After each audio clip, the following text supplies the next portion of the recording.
You really like going to nightclubs, huh? Of course I do. I grew up in a musical Sure, set. that's true. And it was such a great musical, but I have to ask, like, what have you been up to since then? Like, have you stayed in touch with the other orphans? Oh, no. Turns out other orphans aren't super psyched about the girl that inherits millions and gets to live in a mansion. Yeah. It's like if they had only rescued one of those Chilean miners, I don't think the others would have been like, yay, we're so happy to still live in this cave. That's a good analogy. So, grown-up Annie, I mean, do you have any friends? Are you lonely? Oh, no, Seth, I'm not lonely. I've been in many relationships with some of the hottest men in Hollywood, but I will not tell you who. Okay. But I will say their names sound like Pierce Brosnan, Okay. Tom Selleck, Nick Nolte. That one was like two trains crashing together. That's the other, like this, Okay, yeah. like this. Like That's this. great, go to bed. I have to say real quick, Yeah.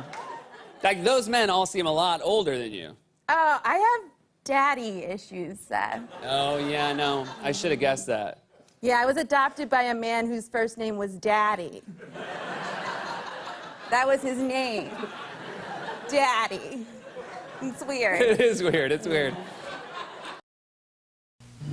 Aileen, here's your mail. Something special. Oh, this is from the White House. Oh, my gosh. Well, open it up. Let's see. Dear Annie, wonderful to be with you on your big night. Good luck and best wishes. Love, Nancy Reagan. Oh, that's nice. Oh, That that's really special. is. Now that the movie's released, my life really hasn't changed that much. The only thing that I guess has really changed is, you know, I miss my family sometimes when I'm on the road, and I don't have regular school. I have a tutor. So I guess that's a little different. But otherwise, it really hasn't changed that much. I'm still the Aileen Quinn I always was. And I still live in Yardley, Pennsylvania. It doesn't worry me that I'm going to do all these movies and, you know, all my life, maybe.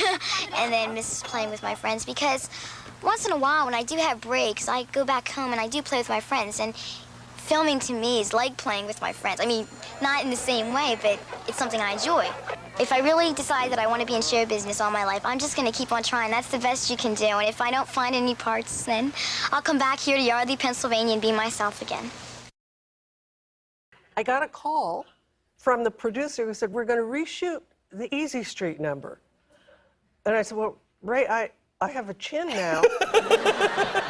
And he said, well, you know, with all that Miss Hannigan drag, we're not going to do it picture to picture. It'll be separate and all. And, you know, I had all this stuff on. He said, nobody will notice. Oh, of course, no matter. So we went back. Sure enough, they shot it with just the three of us. It was great. Gonna be Great scene. Yes. Well, but before we started to shoot it, Walter Huston, who was the director, said, well, I have an idea now. What I would like to do is let's pick it up from when Carol ran into the closet to get Annie's locket. We'll pick it up now when she's coming out of the closet. And I went to him and I said, Mr. Huston, 2 months ago when I ran into the closet, I didn't have a chin.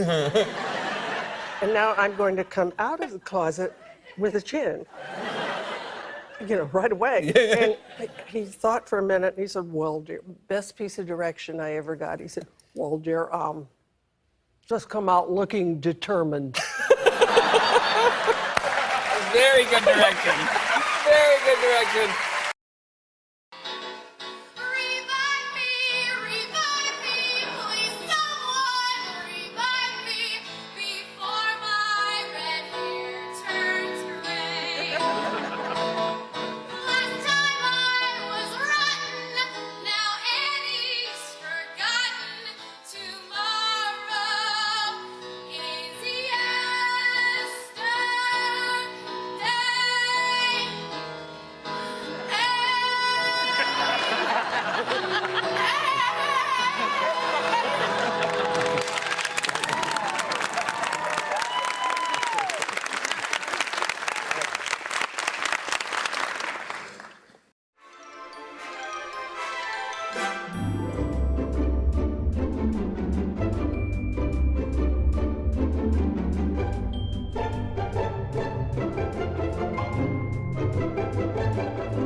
a hard knock life for us.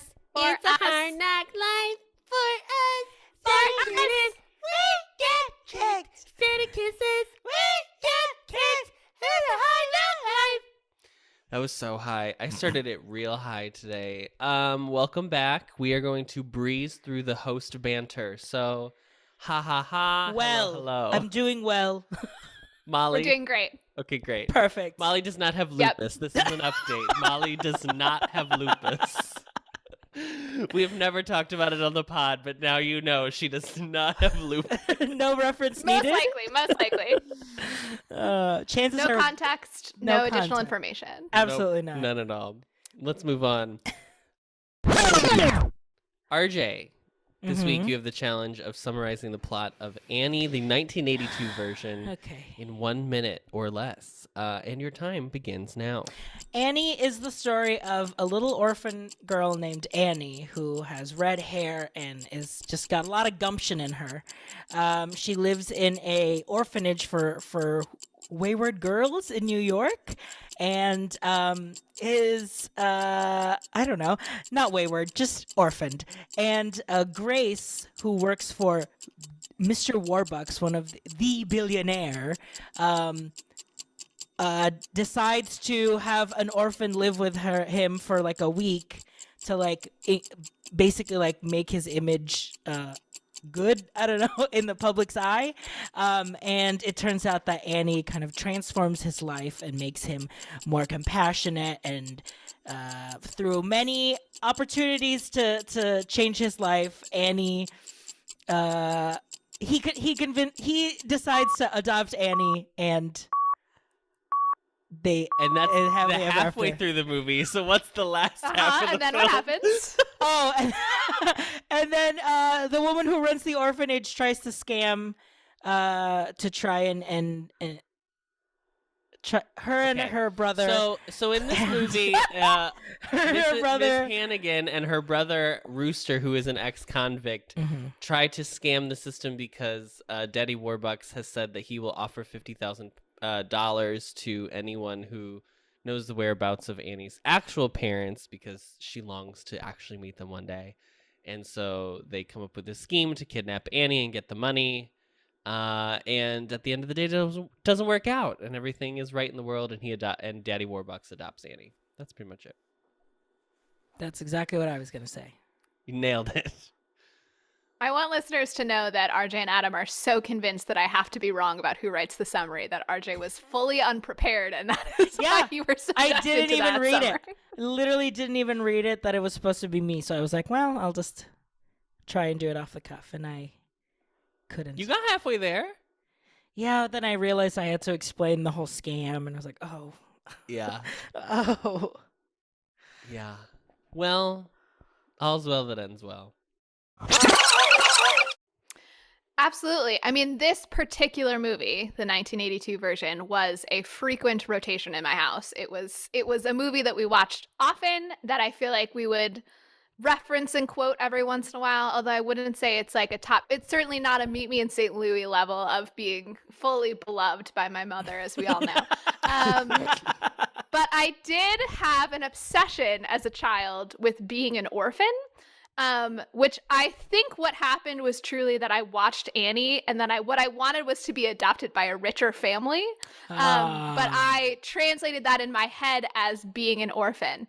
So RJ and Adam, if you would like to click on the link in the show notes at this time. This is a real wow. I don't even know the word. I've inserted a Dropbox link to an image of my senior yearbook ad. Wow. Did you guys do a senior yearbook ads? Is this a thing that everybody does? Yes, Yes, I we didn't. have My them. family was not going to pay for that, so they did not do it. Oh, okay. We got a half-page ad, which was the Wow. reasonable version of it. So in my senior yearbook ad with lovely warm wishes from my family is Yeah. a picture. There are a couple of pictures of me as a kid, and one is of me maybe 2 years old, dressed up as an orphan on a day where we were like doing spring cleaning. So I have like a mop with me and stuff. And I decided that I wanted to like put on this bandana and do what I believed orphans looked like based off watching Annie. So that is the way that it deeply touched me, is through my very bourgeoisie obsession with being an orphan when I was a toddler. The mop is giving orphan, but the whole outfit is giving like the queen going for a duck hunt, like, but Yes, like, very the or, like, Oh, yeah. the queen is doing spring cleaning, so she wants to like put on the headscarf, but then also, you know, still wear something that could get a little dirty.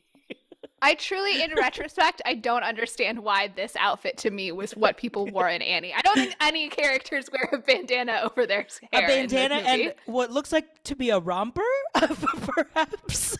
I think Also- the romper was just the clothes I was wearing. On this picture on the bottom left, is this you impersonating like Officer Krupke? Lenin, or what are we doing? What are we doing down here? Yeah, well, Lennon was a very big touchstone in my household when I was, I don't know, 6 in that picture. Your parents are Bolsheviks. They're in the movie, right? Yeah. That was my dad that played the Bolshevik in the. I probably should have started with that tidbit about my family. That's my relationship. No, I think I was just. I think that hat was something in our dress-up box that I think I was just being like a cop in general. Do you know what I mean? So I think I was just being like a tough guy. That's my memory of it. Sure. Anyway, we can put this on the Instagram if you want, so everybody Yeah, who absolutely. listens can appreciate this. Wow. That's my relationship. That's incredible. Wow, even cosplay was involved. That's great. A true connection. RJ, what's your? Did you ever watch this?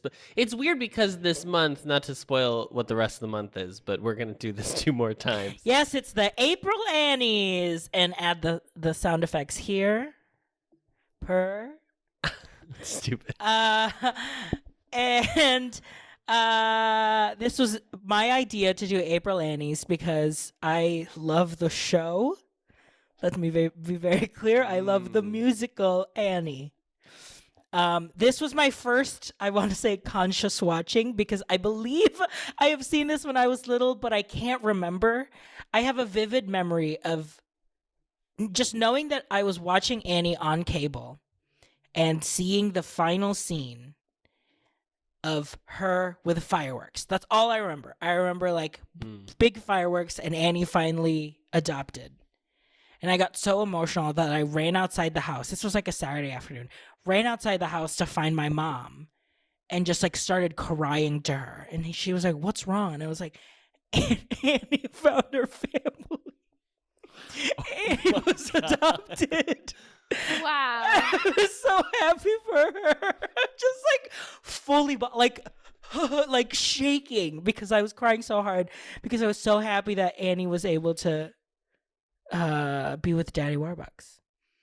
Now in my, That's so sweet. if I now thinking back, probably because I watched the scene right before of how Annie almost died in this movie. That's probably why I had such a visceral reaction. Crazy. It's making sense now. Probably my biggest part of my relationship with Annie was that I was in a production of Annie.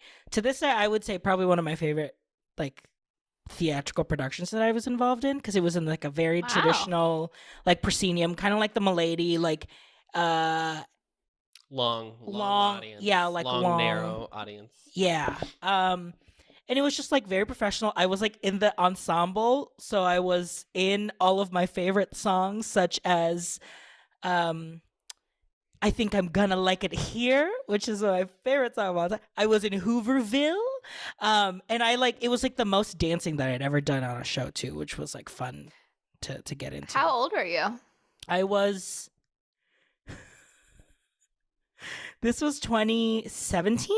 It's recent. I think it was 2017. Okay, so Yeah. fully an adult. I thought for a Yes. minute that you meant like you as a child were an Annie, and I was like, I don't think there are boys and children in this. So that makes No, sense. yeah. You were an adult And- chorus member. Yes, and it was like one of the few like paid theatrical gigs that I got to do, which was nice. And we like ran all Christmas season.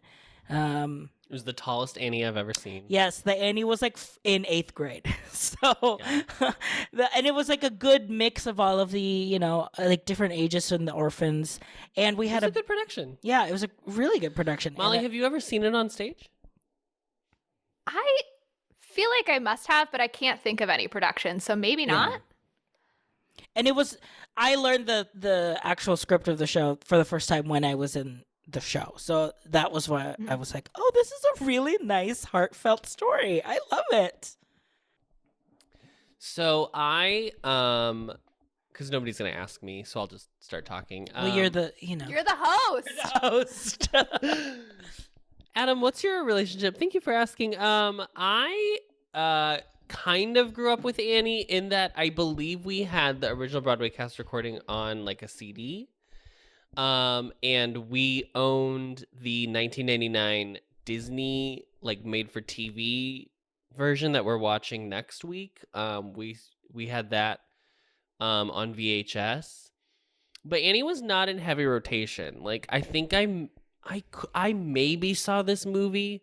I definitely remember Hannigan stuff, but that could just be from me like looking up Hannigan stuff on YouTube, because I don't remember the rest of this film, and there are aspects of this film I feel like I would remember seeing, and so this could have been my first time watching it. It's definitely my first like RJ probably like conscious understanding of watching this film. But I mean Annie's like a staple, a classic. It's one of those like West Side Story where it's just like ubiquitous in musical theater culture, so you can't really escape it. And Tomorrow specifically is like much like a memory. It's like a song that is like lauded and like kind of made fun of by people who love and hate musical theater. Yeah, I'm actually shocked that both of you are like, this is my first conscious time watching it. I think I just assumed that everybody had the same level of relationship to Annie as I did, because it just feels so like part of culture, and part of childhood. Well, that's why I was like wondering. I mean, like, just based on the very empirical data that I have of looking through letterboxed reviews, it seems like a lot of the people who were leaving like, oh, this is such a nostalgia trip, were like women. So I wonder if like it just like parents of girls were like, oh, it's a movie about a young girl, watch Annie, whereas like parents of young boys weren't as consciously deciding that. But I have a brother, so it's not like everything I watched was like exclusively for women or whatever. That's true. That's true. But there are two girls in your. You've two girls, one boy. But you also, how much older are your siblings? My sister is 5 years older, and my brother's 7 years older. So he had ultimate control over the TV. Yeah. Because my sisters, I have two sisters, so, but they are both like 8 and 10 years older than me. So like we kind of like have formed a relationship in being adults, because like as a kid, like we weren't really like friends or anything. Called out. Call your sisters out. I just mean like at 16, my 16-year-old sister was like, you know what I don't want to do? Hang out with my 6-year-old brother. Yeah. That sounds like a nightmare.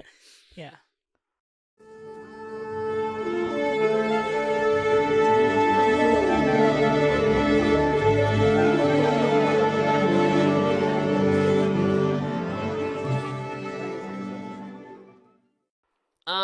Okay, so let's talk about the origins of Annie. So I'm going to try to go through quickly. There is like a lot of history, and you can easily dive into it deep if you want to, but I'll just touch on the big stuff.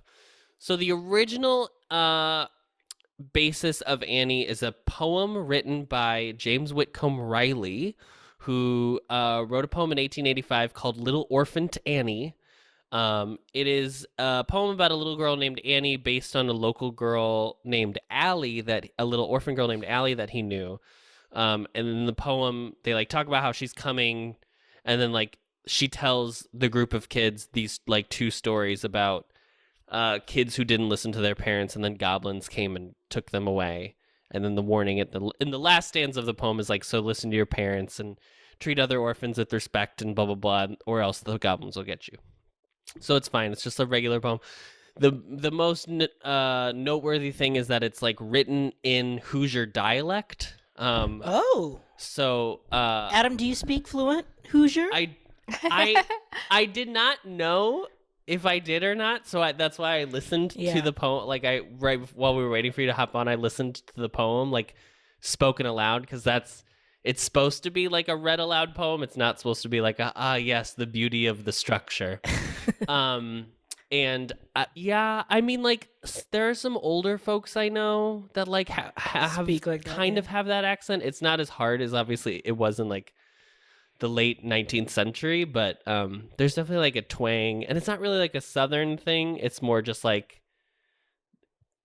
ends and beginnings of words are like chopped off. So it's very. Maybe I'll put like a little stanza of it in here just for fun, just so people can know. And little orphaned Annie says, when the blaze is blue and the lamp wick sputters and the wind goes woo, and you hear the crickets quit and the moon is gray and the lightning bugs in dew is all squenched away, you better mind your parents and your teachers fond and dear, and cherish them that loves you, and dry the orphan's tear, and help the poor and needy ones that clusters all about, or the goblins will get you if you don't watch out. But would this poem be your lip sync for your life, Adam? 100%. 100%. I'd take the crown. But this poem also was the basis for the Raggedy Ann doll name. Oh. So that's very interesting as well. So in 1924, the Little Orphan Annie comic strip began. And it's about a little orphan named Annie, very Dickensian, under the guidance of either Miss Asthma or Miss Treat, becomes Miss Treat, like partway through the run of the comic strip. Mrs. Warbucks comes and takes Annie in for a trial period, but she like doesn't like her, so she's gonna send her back to the orphanage. And then Daddy Warbucks, when he meets Annie, feels very paternal toward her, and they develop a special relationship. In the comic strip series, Daddy Warbucks dies in 1944 when FDR was reelected, and then was retconned into a coma that he woke up in 1945 when FDR died, because it was like a very Republican comic strip, apparently. Like very anti-FDR. I read some stuff about how the guy who wrote it was very conservative for the 30s, and I was like, I shudder to think what traditional values were in 1930. Like your pro serfdom. Like what would be going back to a simpler time in 1930? Yeah, and also like it's funny too because the musical is almost like not like it. His being a Republican is like the joke of it. Yeah, it's almost the bit. Yeah. Like. It's Annie turns him into a Democrat is like part of the plot of the musical. Yeah, which is interesting. But Punjab and Asp, I also did want to mention because they are characters in this movie. They are characters in the comic strip. Punjab is an 8-foot-tall Indian man, and Asp is just a generalized East Asian character. And they go on a bunch of international adventures with Annie in the comic strip series, and craziness ensues. Also, this comic strip didn't officially end until 2010. Oh, wow. Wow. Which, like, what publications was it? I guess it was only running in, like, 20 newspapers left when it finally ended, but, like, that's still crazy. Because when I think of comics, I think of, who was the other little girl with the, like, hair that's like that? Oh, do you know who I'm thinking of? The black hair. Yes, like very abrupt haircut. Nancy? Do you mean Lucy and the Peanuts? No, it's like I think it's Nancy. Or is Nancy Ack? Who's Ack? That's Kathy. Kathy. Nancy. It is Nancy. It is Nancy. Yeah. Kathy. I truly have no idea what you're talking about. It's this Can I add on a little bit of info about Annie in the 30s, which was the height of her popularity, which is probably why they chose that for the musical. Mm-hmm. So during the Great Depression, twice from the period of 1931 to 1935, Daddy Warbucks loses his fortune during this course of the comics. So they keep having him like be like everybody else, and then he gets his fortune back and stuff like that. And I read an interesting article by Stella Ress called Bridging the Generation Gap, Little Orphan Annie and the Great Depression, where she basically puts forward this theory that in the 20s, it was a bunch of adults who were obsessed with young people and like youth culture, and everyone wanted to be like a young flapper out listening to jazz and having fun. And then in the 30s, it got inverted almost as like a repentance for how carefree everybody was, and instead they were obsessed with like very adult-like children. So Annie was part of this like overall trend of like, because children in real life were feeling the effects of the Great Depression, and people were obsessed with these like sort of wise and precocious children. And she talks about how in the comics where Warbucks loses his fortune, there's even like this whole thing where he like realizes Annie could like take better care of herself than he can, and he like leaves her, and all this stuff happens, and how they kind of get presented as equals. And she makes this theory about like it's sort of like the adult and the child being put on the same level. And I feel like also there's a class thing of like the formerly rich and the never rich are like in the same situation in the Depression, right? So that was interesting. And then also that in 1930 is when they started to have a radio show version of Annie, which was like specifically marketed to kids. And that I think that that's the like partially probably why they include a radio show as part of the plot of the musical, as well as it's like an homage to the 30s radio show of Annie. So the musical, the music and lyrics are by Charles Strauss and Marvin Charnin, respectively. The book is by Thomas Meehan. And obviously it's based on the Little Orphan Annie comic strip by Harold Gray. In 1972, Charnin approached Meehan and was like, because Charnin and Strauss, I'm sorry, they did Bye Bye Birdie. My other favorite musical. RJ's other favorite musical. I'm a real stan for this dynamic duo. So the lyricist approached who ended up being the book writer and was like, hey, would you be able to like maybe read through some Little Orphan Annie comic strips, because we're thinking of like making a Little Orphan Annie musical. And so Meehan couldn't really like find a bunch of substantive plot stuff in the comic strip to like make a musical, which I think is kind of the similar thing that happened to You're a Good Man, Charlie Brown. But You're a Good Man, Charlie Brown instead just like made the scenes, each scene is like its own little comic strip. That's not really like an overarching story. Episodic. Correct. Very, very good. And very good, Molly. 10 points to Gryffindor. Thank you for approving. So the only characters he like brought into the musical version of the comic strip are obviously Annie, Daddy Warbucks, and then Sandy as well. So he kind of leaned into like Oliver Twist of it all, and updated it. He wanted to like make it like the 20th century female version of Oliver Twist. And then like kind of use the like mystery parents trope, which Dickens uses a lot as well. Yeah, but that's not in Oliver Twist, is it? It's not, but it's in parents part. Yeah, it's in what's the other one? There's another orphany. Great Expectations. Right? Does that have an orphan? Bleak House. Those are the only two, and then Christmas Carol. Those are the names of Dickens novels that I know. Yeah, I'll cut that. We'll cut that out. I just assumed I was right, and then I didn't actually question it. So, well, because I was gonna say, I think it's interesting that they didn't pull the plot from anything, because as I was watching it, I was so impressed how, as an adult, I feel like the plot really holds up as like well-paced, like clever twist of like at the midpoint you think Warbucks is adopting her, and then the parent thing comes in, and then you see how the threads of like Hannigan's brother and everything else is like leading up to the ploy to get her back. And so I was like very impressed with the plot. I feel like it was like very well done. So it's impressive that was all an invention for the musical. Yeah.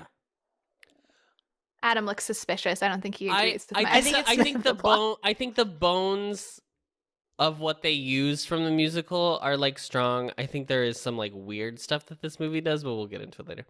Okay. So in 1989, they were like, Miss Annie was a hit. She ran for Miss Anne. Miss Anne was a hit. Miss She Anne. ran for 5 years. She won 8 Tonys. We're gonna do a sequel musical. So they're Always a good idea. Oh, it's a Always good idea. Never- Especially for never Broadway. a flop. Never a flop. Never a flop. So they came up with Annie 2. This is the title. Annie 2, Miss Hannigan's Revenge. Wild. It opened at the Kennedy Center in Washington D.C. for like what was supposed to be its like tryout, and Prestige. It was so bad that it like never, like it closed. Never and then, made it out of Virginia. Yeah. Never crossed the Is state there line. a single? I'm trying to think if there's a single sequel musical that's ever become part of the canon, and Love I cannot Never think of one. Dies is the only one I can think of. It's not in the canon though. It's just a well made fun of and known sequel. It's the most. I would say it's the most like money a sequel has probably ever made. Yeah. It continues to run, I think, in places pending COVID or whatever. But it's not like a thing people reproduce and like love. And it's not like the Godfather trilogy where it's like this is a great. Godfather 2 is better than Godfather 1, right? Yeah. There's nothing like that. Don't this you is worry. the prompt for all the composers listening. Write a successful sequel. So they tried it again, and they wrote Annie Warbucks, which is another sequel to Annie that they wrote in 1993. There were 2. And this one did well enough in tryouts. It tried out at the same place, the same theater that the original Annie did its tryouts in Connecticut. Excuse me, I'm sorry. Connecticut just can't get enough of this IP. They want to know more about Little Orphan Annie. It ran well enough that it ended up going to off-Broadway, and it only ran for 200 performances, but that's like 200 more than it probably should have. But I guess it like is still technically done. Like it still is licensed, not often or frequently, but like I could MTI it. Yeah. I think we know what musical this trio will be producing if we ever form a theater company. 100%. The Showgays production company, absolutely. It's the first one. So, just to close up on the musical, I did mention that Annie was a smash hit. It was nominated for, I believe, 1, 2, 3, 4, 5, 6, 7, 8, 9, 10 Tony Awards, and it won. It won 7 of them. It was nominated for Best Performance by a Leading Actor for Daddy Warbucks. It was nominated for Best Performance by a Leading Actress for Annie, and it was nominated for Best Direction of a Musical. But then it ended up winning Best Costume Design, Best Scenic Design, Best Choreo, Best Performance by a Leading Actress in a Musical for Miss Hannigan, Best Original Score, Best Book of a Musical, and Best Musical. So, a success.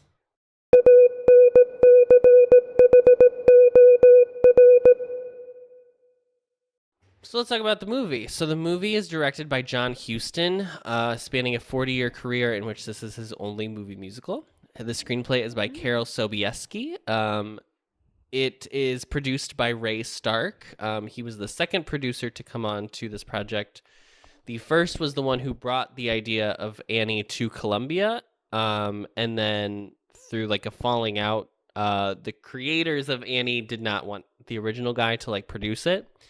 So it ended up with Ray Stark, and he despised the property. So it stars Albert Finney as Daddy Warbucks, Carol Burnett as Miss Hannigan, Bernadette Peters as Lily St. Regis, Anne Reinking as Grace Farrell, Tim Curry as Rooster, Jeffrey Holder as Punjab, Edward Herman as FDR, and Aileen Quinn in her first role as Annie. The cinematography is by Richard Moore. It is edited by Michael Abe Stevenson. The score is by Ralph Burns.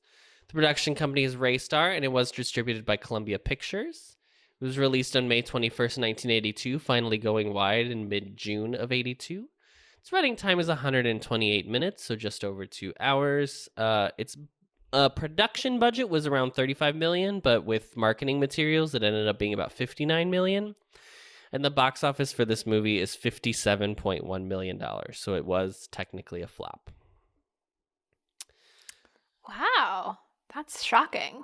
So just a little bit about the production. So there was a bidding war between Paramount and Columbia. It ended up Columbia outbid Paramount with $9.5 million. This was the highest bidding that a movie studio had ever done for a picture, or for the rights to a picture at this time. Wow. The previous record had been held by Warner Brothers for My Fair Lady, which we actually talked about in our My Fair Lady episode. Paramount ended up making Popeye instead, which I think was also a flop. So it didn't really work out for either studio at the time.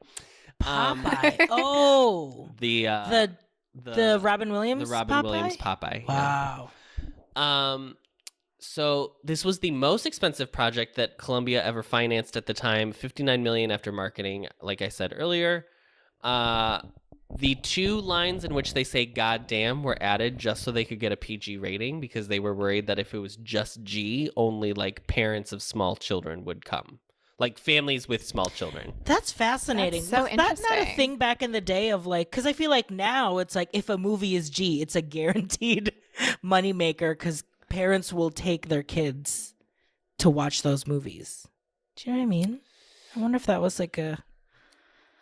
Yeah, I know the reverse thing where they try really hard to make something not R because you can obviously get more Yes, people get in more for people. PG-13. Yeah.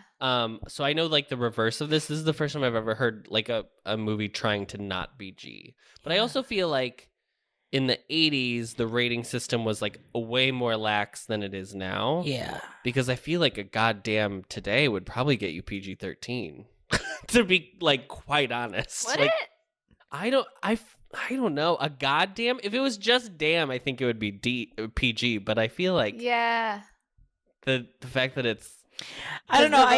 The religious folks. Yeah, but I guess I've always been such a... like, I always think about what's that one movie with Walter Matthau where they do the baseball team with kids, the Bad News Bears. Bad News Bears, and how like kids are smoking and blah blah blah. And I'm pretty sure that's a PG movie. Like it's a movie in which like people say like asshole, and they're like, great, go ahead, Yeah. enjoy.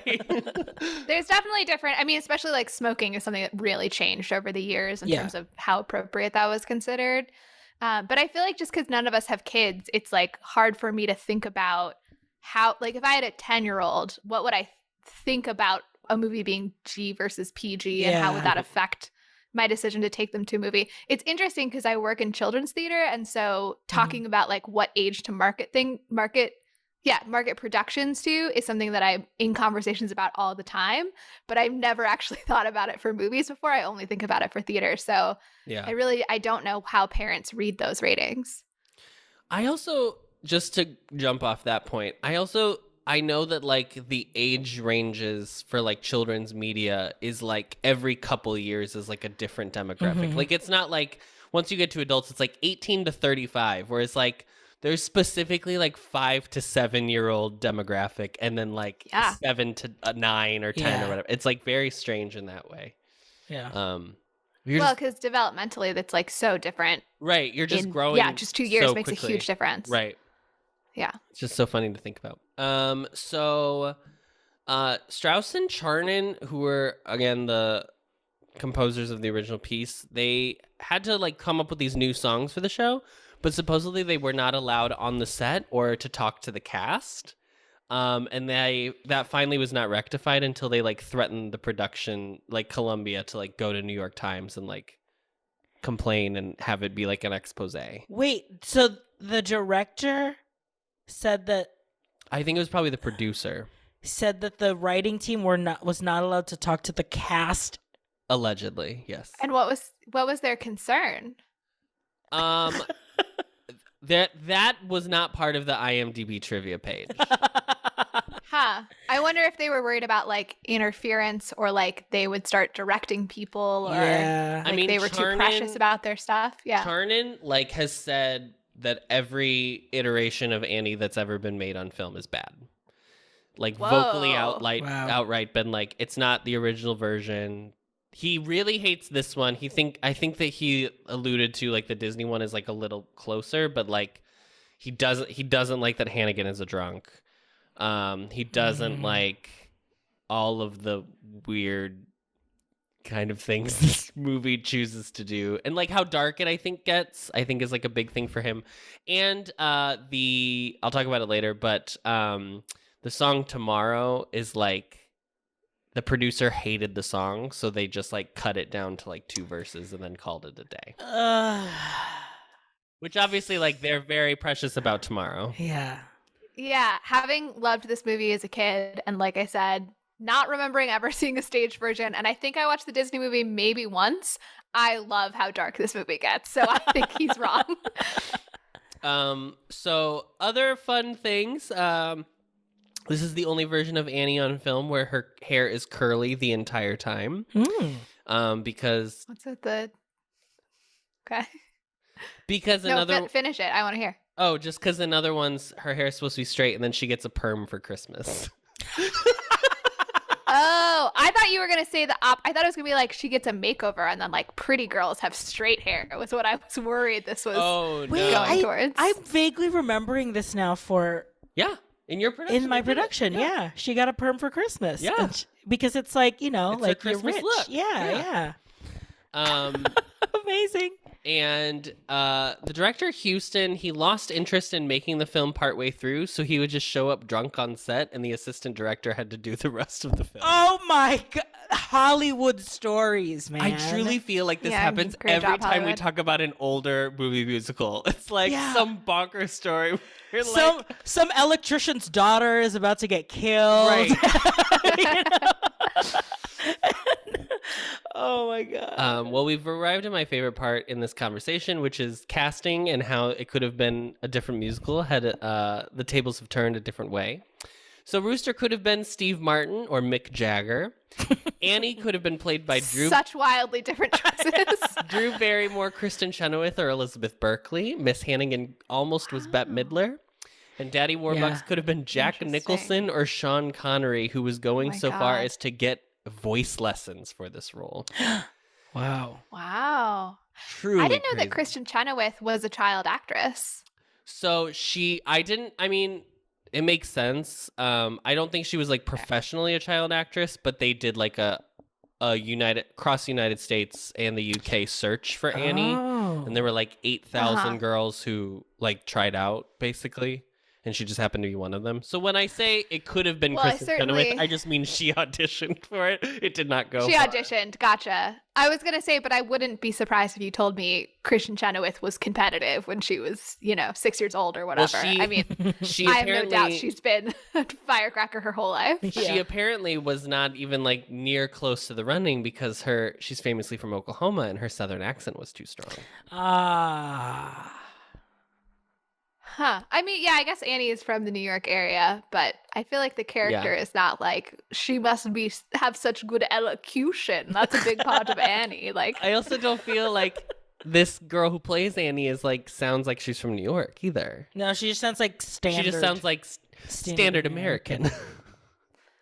Right, but Oklahoma sounds like non-standard. Country. There is such thing as Oklahoma. standard. Yeah. There's a specificity to Oklahoma. When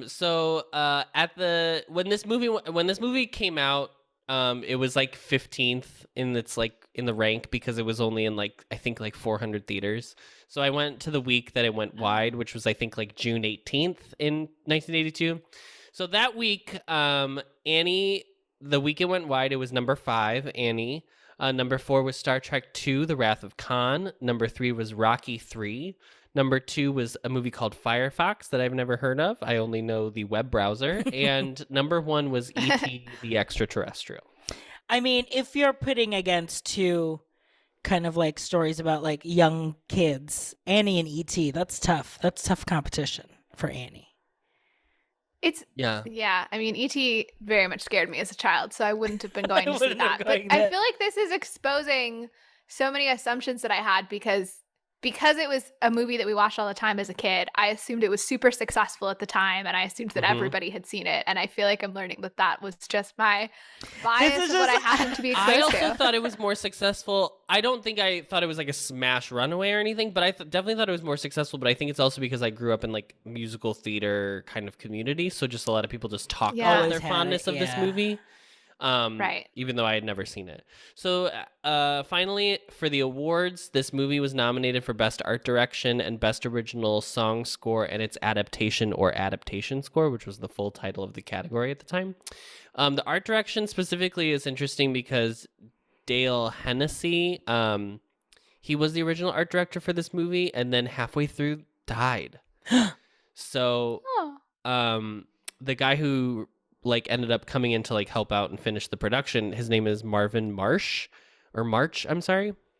And he apparently was like, I don't want my name on the credits because this was like he should get credit for doing this movie. It's like all him, blah, blah, blah. So, and then they like renamed part of like the Columbia backlot in honor of like him for this movie, which is like very kind. At the Golden Globes, it was nominated for Best Actress in a Motion Picture Musical Comedy for Carol Burnett and for Aileen Quinn. And she was nominated for New Star of the Year Actress, which was apparently a Golden Globe category. Yeah, an old category. However, at the Golden Raspberry Awards, it was nominated for Worst Picture, Worst Director, Worst Screenplay, and Worst New Star. And they literally gave a 10-year-old girl Worst Supporting Actress. Oh my gosh. Which feels really mean-spirited. Yeah. That should not be allowed. Yeah, it's not great. But I think we should get into it. All right.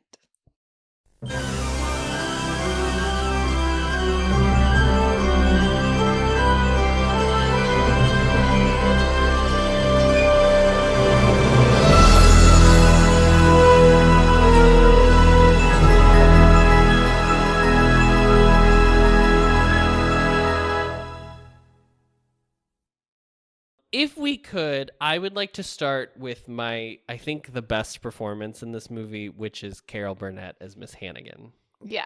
Yeah. No doubt.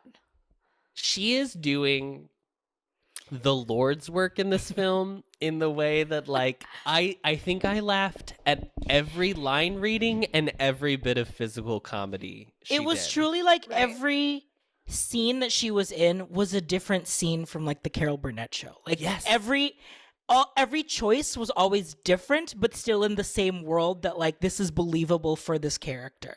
Like it was just such a good. She's just one of those actresses that you know that like can make a meal out of literally like anything. Yes, 100%. I also feel like because I am a drama teacher, I this time had so much appreciation for like I just know Carol Burnett had like the most fun relationship with all these kids. Yes, like, absolutely. On set. Because I feel like to be a great Miss Hannigan, you have to have this like trust with the child actors that like we're all having so much fun that I'm being so mean to you right now. And I feel like you can feel that energy of like, she's so horrible, but there's like this sweetness underneath that makes it so enjoyable how horrible she's being to these children.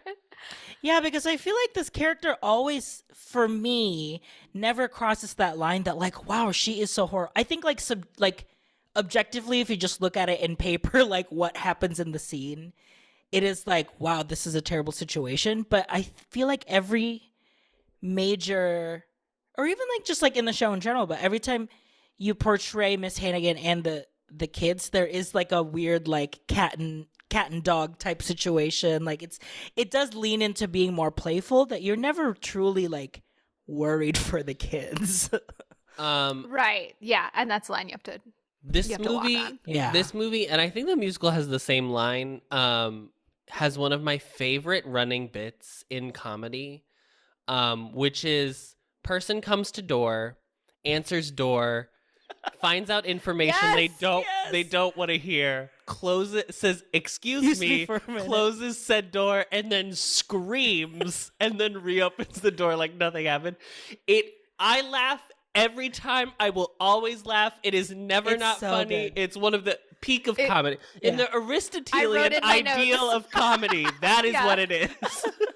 I wrote in my notes, this bit will never not be funny. I wrote that down as well. It's such a classic bit. It's so good. So funny. And I love what you said about her making a meal out of, like, this role already is so much to, like, chomp on. And she is, like, chewing scenery like it is her last meal. Like it is, every decision she makes is so fun and like enjoyable to like watch. And I think Miss Hannigan is like I do kind of like that at the end of this movie they kind of like give her an out and they kind of like partly redeem her. Yeah, it's like this is too far. And you never see her like physically abuse the kid. So like the writer of the original book for the musical, he ended up writing like 2 novelizations of Annie like after the musical became really popular, and it gets like really dark and talks about how like she was like beating the children and like there were like bugs in their food and like stuff like that. And like I really like that this doesn't do like it's just like you never feel actually like she's a danger and a menace. And I like that they do like the rooster thing is so smart to like make him like the ultimate villain of this piece. It's because I feel like it does set the stage that she's almost like in the same stuck situation as the girls. Like she is just also doing the best to survive in the world.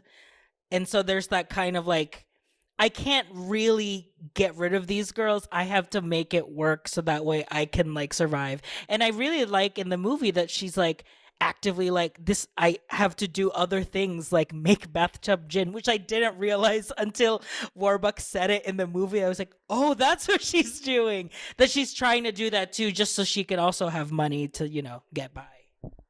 Well, they do such a great job of like, I feel like both when Grace and Warbucks visits of talking about unemployment and like threatening her job. And you can tell why she's in this job she resents so much because of that. And so you do feel like that sympathy.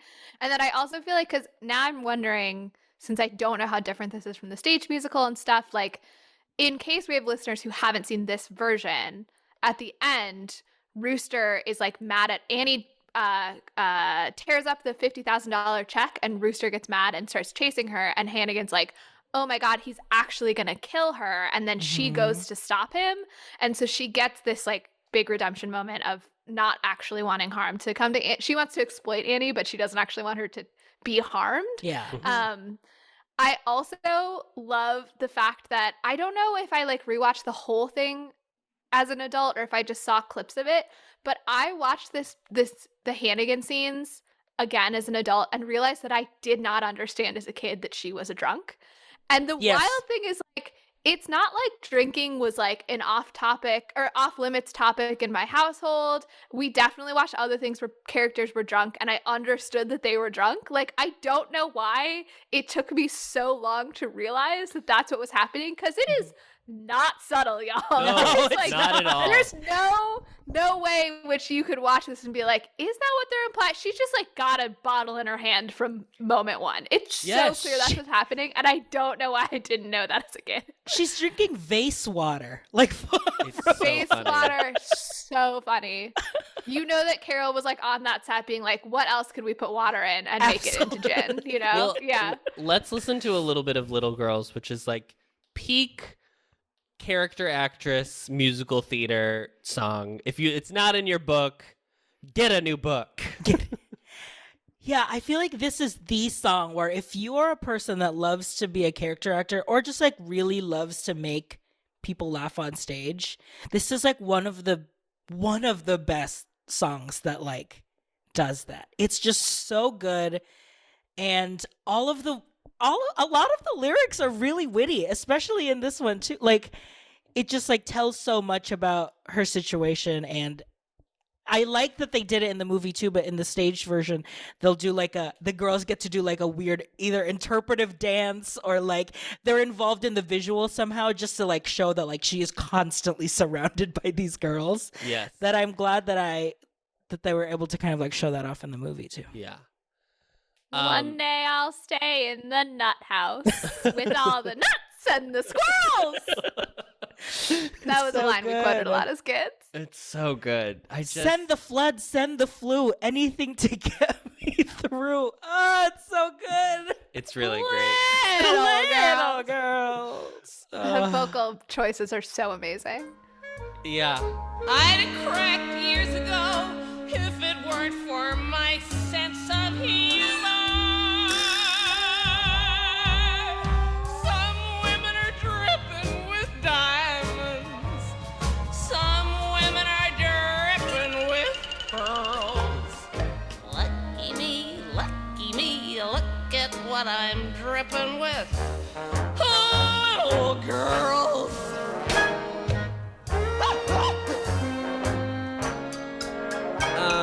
I also want to talk about, while we're on the topic of Hannigan and Rooster et al., I really need to get into Easy Street because this song is so good. It's weird. Okay, what's crazy about Annie is like, I would say like, I think there are like 12 songs in the original musical, maybe like 15, because there are some reprises. Yeah. And like, almost all of them are absolute slays, and Easy Street is like one of the best songs ever Such a written. good song. Yeah. Like, it's so good. And the worst thing is like the only part I get sad about in this movie is that they left out my favorite bit of this song, which is when they Pray to their mother, and they go, "Mother dear, we know you're down there listen." They take a beat and go, "Down there listening," and it's so good. Yeah. And I was very sad that it wasn't in it, but I thought this song was really good. And then I found out the version of Easy Street that we have in this movie is the second version they filmed. So they filmed they built like $1 million like New York City street for Easy Street. like a dream ballet. Almost. And like there was going to be a chorus who like all came out of their shops and like all wanted to be on Easy Street. And it was like a huge like show-stopping number.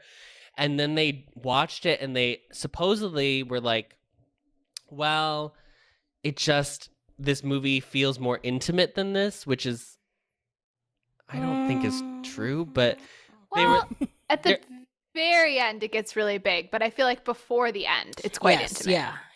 Yeah. And also originally the number happens during the first time Rooster and Lily appear. So it's not even like they just know that like Annie, there is a scam to be made with Annie being at Warbucks. Right. So anyway, so then they like brought the three of them back like 2 months after shooting had wrapped and refilmed this like one that's just inside the orphanage basically. And I think they still do a pretty good job. I still think it's really funny because there's so much physical. When she runs into the wall, both times I laughed. And I knew the second time it was going to happen. I still was like, ah. It's so good. But the song is really great. And we have to stand Tim Curry and Bernadette Peters. I mean, what are we going to do? It's crazy because the next version that we're going to see, the role of Lily St. Regis will be played by Kristen Chenoweth. And it felt, I don't know, like spiritually connected that like Bernadette is playing this role and Kristen will play this role. I don't know. It's just so good. That character is such a fun character to like sink your teeth into too. So. Yeah, this was my first introduction to Carol Burnett, Tim Curry, and Bernadette Peters. So when I think about the legendary things I was exposed to as a little toddler, it's amazing. Yeah. It's crazy. And I don't even think I realized until the opening credits were happening that it's like all three of them. I think I knew Tim was in it, but I don't think I knew Bernadette was Lily St. Regis. And I was like, excuse? Yeah, it's like a star-studded. And then I found out when I was looking up that, you know how I said Steve Martin was going to play Rooster? He was like approached and asked to do it, and then he like turned it down because I guess he had just broken up with Bernadette Peters. And so he was like worried that it was going to be like, it would be too hard to like do scenes with her where he was supposed to be like in love with her. So wild. And I was like, I had no idea that they dated. Yeah, I didn't know that either. So, I guess he's like a New York guy, right? Yeah. Like he's kind of one of those. So I feel like I guess that makes sense that they intersect because of that. Right. But they're not people I think of as really being in the same realm. Yeah. Yeah, because you could like he really started more as like almost like a vaudevillian of the time. Like that was like his like comedy style, I feel like. Yeah.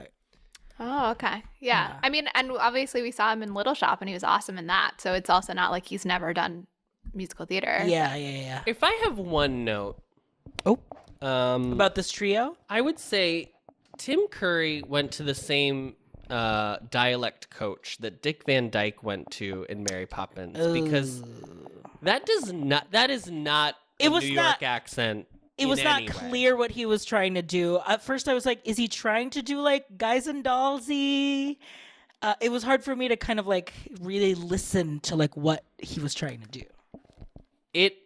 I heard a lot of his still very British pronunciation in his accent, and I was like, oh, ooh. But I think he acts the hell out of it, so. I just believe those three are infallible and have seen the movie so many times that I did not notice at all. Yeah. This is your when RJ and I did Mary Poppins, and I was like, I unfortunately will not have anything bad to say about this movie because I am a person who grew up watching it too much, so. It is not, I mean, there are things I think I don't notice because I've seen it so many times, but it is not a Mary Poppins level. Newsies will be that when we get to it for me, but this is not a Mary Poppins level of admiring the movie. Gotcha. Well, let's listen to a little bit of Easy Street as well. Easy Street. Easy Street. Easy Street. Annie is the key. Yes, sirree. Yes, sirree. Easy Street. We'll live the plush life, Easy Street. the lazy lush life. Better get there. the gravy's flowing there. We'll soon be going there. Okay, while we're finishing up this topic of Miss Hannigan, I would like to move on to one last song that she sings. A song written for this movie. A song that she and Albert Finney, like, lobbied for. A song called Sign. This song is bad. This song isn't funny. How dare you? This song sucks. Albert Finney I guess can't you'll sing. never know the feeling of running fingers through your hair. It's a good line. Such a good bit. I did laugh at that when she said that. I was like, oh, yeah. Yeah, it just, yeah. I think because I'm so tied to the original musical, all of the added songs really stood out to me. So I was trying to be like, oh, does this fit in this overall world? And I mean, I guess for the world that they built for the movie, they do all pretty much. It just feels weird to me because in my estimation, all of the added songs feel like B-side songs. They don't feel like top tier, top shelf liquor. They feel like bathtub Svedka. gin. Oh. You know what I mean? I'm trying Everything to tie Carol it all Burnett in. does is perfect, and I am not going to hear. I don't think her definitely sold choices the in the song are bad. I Both just of think them. the song itself, yes, I think they're both like fine in the scene. I just think the song is like stupid. It was fun to see the dynamic of like her trying to like, seduce him, because that's not really a part of the original show. It's Grace that visits both times, so Yeah, it's nice to get. Hannigan's very horny in this. Yes, She's very horny in this movie. I don't think she's horny. I think she feels like her sexuality is the only thing she can use to try to advance in the world. I think she is like a gold digger, essentially, that she sees that as the only way to like get somebody's attention and potentially make better in her life. I don't think that's textually supported. You don't? Because she comes on to the cop. She comes on to Mr. Bundles. Mr. Bundles, the laundry. Mr. Bundles isn't. No, I agree, but I'm just trying to think like Bundles probably wouldn't advance her. That's what I feel like there's mean. another character. It does feel like there's something incesty about her and Tim Curry. I'll give you that, if that's what you're going with. Yeah. There are definitely some times where I was like, you would not touch your brother in this way. But I think that that's like part of what's fun about her and Rooster is that it's like a man that she can't do that with, and that. But she's like very clearly very bad at seducing men, but she just like sees this as her only tactic, and so she just continues to go with it, despite the fact that it's failing. I do also think she's just horny because she like does the whole thing with bundles, and like in Little Girls, she talks about like the touch of a man. Blah blah blah. I was about to say, the beginning of Little Girls is literally like, I love the like the feeling of a man, but I can't get to it, and yet I have so many quote unquote daughters. Offspring, yeah.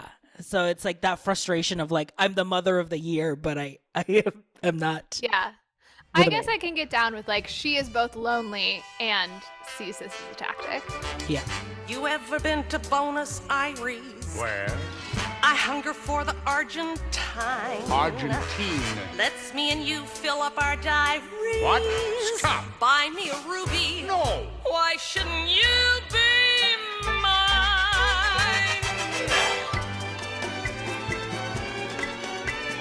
Come. I got your number. Close. You like to Madam, why? Well, we have talked.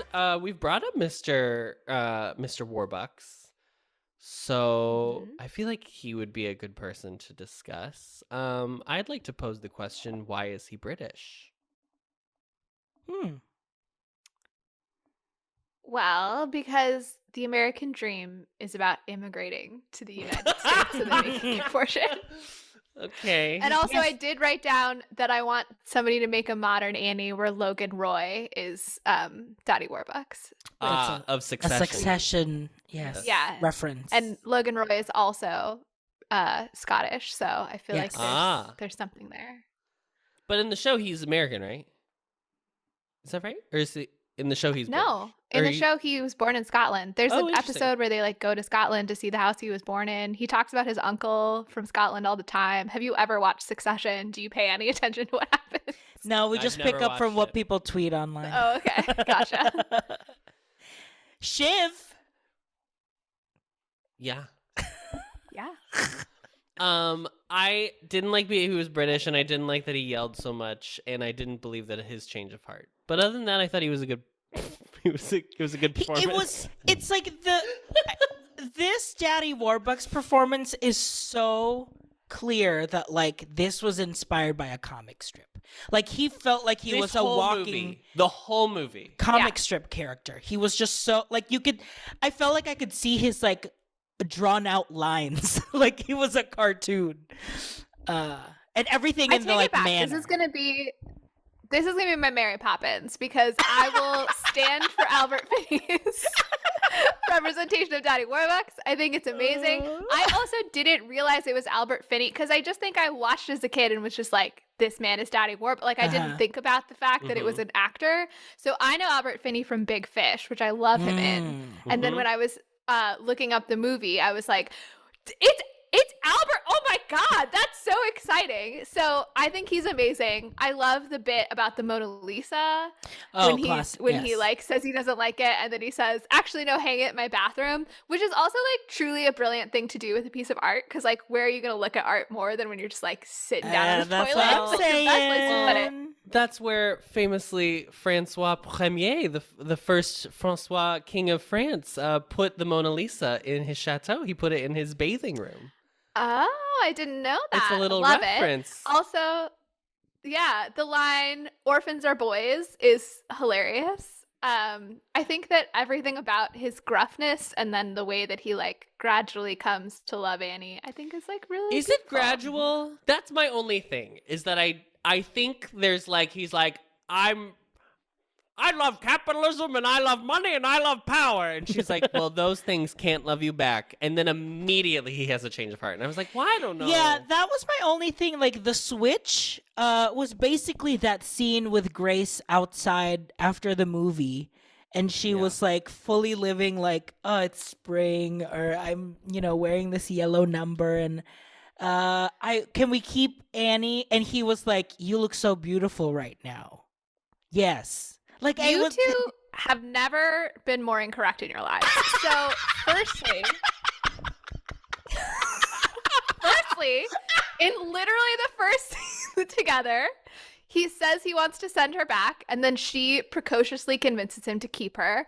Then they swim together, and she starts to like tell him facts about life, and he's like, oh, this girl's kind of got something going on.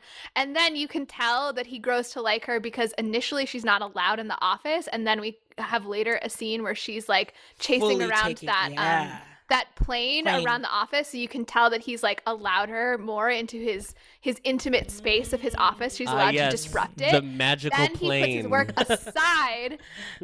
We're talking about that later. Then he puts his work aside to take her to the movie later, and then he starts to care for her when he helps her to be put to bed after she's gone to the movies. So you see him realize he has the capability as being a parent. All right. It is so well put together. It's very clear how she comes to worm her way into his heart. And then he has that like brilliant awkward scene where he's trying to tell her he wants to adopt her and he doesn't know what to do. And he like walks with his hands behind his back, and then she just mimics him and walks the same way, which I love. Then he's like, I still don't really know how to do this, but like I can tell that this kid gets me. It's so good. That's gonna be I will say you may have turned me around on my opinion of his change of heart. I think we were just so shocked about all the other choices that was happening in the movie that we weren't seeing. Yeah, I still don't know. I mean, like, I guess for me, my thing is like he just is like very. And I have daddy issues, and I'm gonna just put that on the table. I'm bringing that on the table right now. But like a man yelling is not my idea of like a good time. And it's like how we are literally first introduced to him. So I might have just been like put off. Yeah, but like, you have to do that. You have to start him off as that so that it chips away. She chips away so that way when he is soft and like tender, when he's talking to her, it's more effective. My version of this that I really like is obviously the captain in The Sound of Music, whereas his is just a cold sternness. And like more quiet. But the captain I feel like the captain is more stern towards the children specifically, whereas Warbucks we see yelling at his staff, but he never yells at Annie. So it's like, I feel like actually he's kinder to her than the captain is, arguably. But I will say, to be fair, being now an adult woman and therefore having more negative experiences with men, I think that if I watched this movie for the first time now, I might have been more turned off by him yelling in the first scene. Yeah. But I was watching it, having already seen it as a kid and like knowing he becomes warm, right? So maybe I like don't have that same relationship, and I do understand why that would be a really off-putting introduction. I do think the very strange Bolshevik sequence is just very strange. I don't even know if I can really say more than that. Other than for the listeners, it's just bizarre. Please try to explain it though for the listeners, because I think it's that was the moment where I was like, this is a different piece of this media. Is a different from the Annies that you know from stage, and also this is like they're trying to do like the comic strip come to life on the movie. Yeah, so they're in his office and Annie is like bothering him, and Sandy is barking at a prowler out the window. The prowler then proceeds to light a bomb and throw it into the office and like a cartoon bomb, so like a bomb from Mario. Yes, like just a black ball with like a little wick on the end that's fizzing. Yes. And then Punjab picks up this bomb, picks up the bomb and like twirls, shot puts it. And he does a drag race twirl. He does a RuPaul twirl and then flicks it out shot put style. Yeah. And I was like, what? And then it explodes. It explodes outside. And then I don't understand what your problem is. And then Annie just goes, what was that about? It was like a bomb. So yeah, I mean, this and is then where Grace says, it's the Bolsheviks, dear. Yes. I do think this movie... It's camp. That was camp. I do think this movie is definitely leaning into the like it is a live action cartoon. It's a Looney Tune. It's a cartoon, and actually, now that you bring up Drag Race, I fully could imagine this scene in an acting challenge on Drag Race. Absolutely. Could you not? Yeah. For this every week's part of Maxi it. Challenge, you'll be performing. You'll be recreating the scene from Annie in which the Bolshevik throws a bomb through the window. Yeah. Who wants There's to a play moment for everybody Punjab? to shine and have their drag moment. You know, I Absolutely. don't know who we're casting as Punjab, but they could really bring it. I would say Absolutely. because you brought her up, we should talk about Grace Farrell as well, his private secretary. I would just like to say for Grace, on stage. Oh. I really love this character. I don't know what, there's something about her that really draws me in. I think it is because like she's so warm. She is She's the so Miss Honey. warm. She's the Miss Honey in Matilda. That's it. Yeah. She's the Miss Honey, and like she is just such a beacon. The scene in the beginning where she's like she comes in and like tries to find an orphan, and she's immediately drawn to Annie, and Annie's like giving her hints so that she can say stuff that will make her the viable orphan to be selected, is just so cute. And the way they're actually interacting with each other, you could tell that they're having like a great time. And this actress, I read that like she is more of a dancer. Like she rarely acts, but she Very famous dancer. very famous dancer. And she was just so warm with Annie, like the entire movie, that I was like, I can tell there's a real relationship between these two. I feel like I'm going to double check myself, but I'm pretty sure Anne Reinkin was like Bob Fosse's muse. Yes, yeah. But Fosse's protege. Fosse's protege and romantic partner. She is significant, RJ. Post Vernon. Post Vernon. Since Fosse was still legally married to Gwen Verdon at the time. Great. I apologize again to the listeners that I am consulting Wikipedia. I know I've let you down in this moment. But I really like Grace, and my favorite song in this entire canon of Annie is We Know You're Gonna Like It Here, and she just does a great job in that song, like ordering around and the dancing, like the dancing staff is just such a beautiful, like it's hitting the like Ziegfeld Follies like urge that I want for musical theater, where it's just like and like Hello Dolly, like the just like dancing perfect chorus boy staff. There is something about listen, I've worked service jobs. I would never in my life be paid enough to also sing and dance on top of it. But there is something about the idea. You worked at Disney World. Is that not like the definition of what people do at Disney World? I was not a performer. He was not a performer. But I'm just saying people do. Yes, and they are paid better than I was. However, there is something about like this and like Hello Dolly that like it's so satisfying to watch a bunch of maids and butlers like run around, and like even to a smaller extent, like My Fair Lady does this a little bit as well with like the singing staff that are in the house. And I always think it's like a good time. It's my favorite thing. Cecile will pick out all your clothes. Blue is her best color. No, red, I think. Your bath is drawn by Mrs. Greer. Soup. No, bubbles, I think. Annette comes in to make your bed. The silk? No, the satin sheets, I think. I think I'm gonna like it here.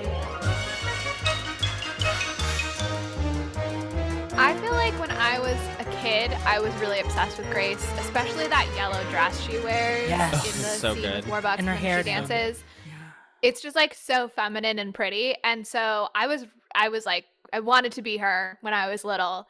And now rewatching it, the character seems very bland to me. I don't really feel anything in particular for Grace. Anne Reinking, obviously amazing dancing, but like I feel like her acting is not all that charismatic, honestly. It was giving like 70s acting. Like it was just very like face value. Like there's like it doesn't go any deeper, I feel like. Yeah, I mean, in her defense, what deeper is there? Yeah, For this exactly. character that doesn't exist in the comics, was just fully made up for the show, and then like, kind of is. I mean, I guess I don't know. Is she given more in this to do? No, she has more in the show than she does here. That's true. I think she has more relationship building stuff though with Warbucks in this than she does in the show. Yeah. Okay. Let's talk about it. When I turned on this movie, because I feel pretty certain, I was talking about how I rewatched some Carol Burnett, but I think I rewatched clips of her. I don't think I had watched this movie since becoming an adult. Yeah. And when I was like midway through, I was like, I feel like Grace has like a romance. So is there another character? Like, who would she like? It didn't even make sense in my brain that it would be Daddy Warbucks. I was like, is there like a young reporter or somebody that she like hooks up with? Like, who is when out of nowhere in the scene where he decides to adopt Annie, he just goes, "You're very pretty." That's how their romance is built. And then in the very last scene, he kisses her twice. And I just don't accept it. And they are not together. I have decided it will be erased from the story. I can't, the compulsory heterosexuality of the fact that they were like, well, he has to marry someone. There couldn't be people in this musical who don't end up together, in a nuclear family unit with a woman and a man and a child. It is frankly offensive to me that these two end up together. They have no chemistry. They have no like common ground thing that they realize that they share. There's like there's truly nothing.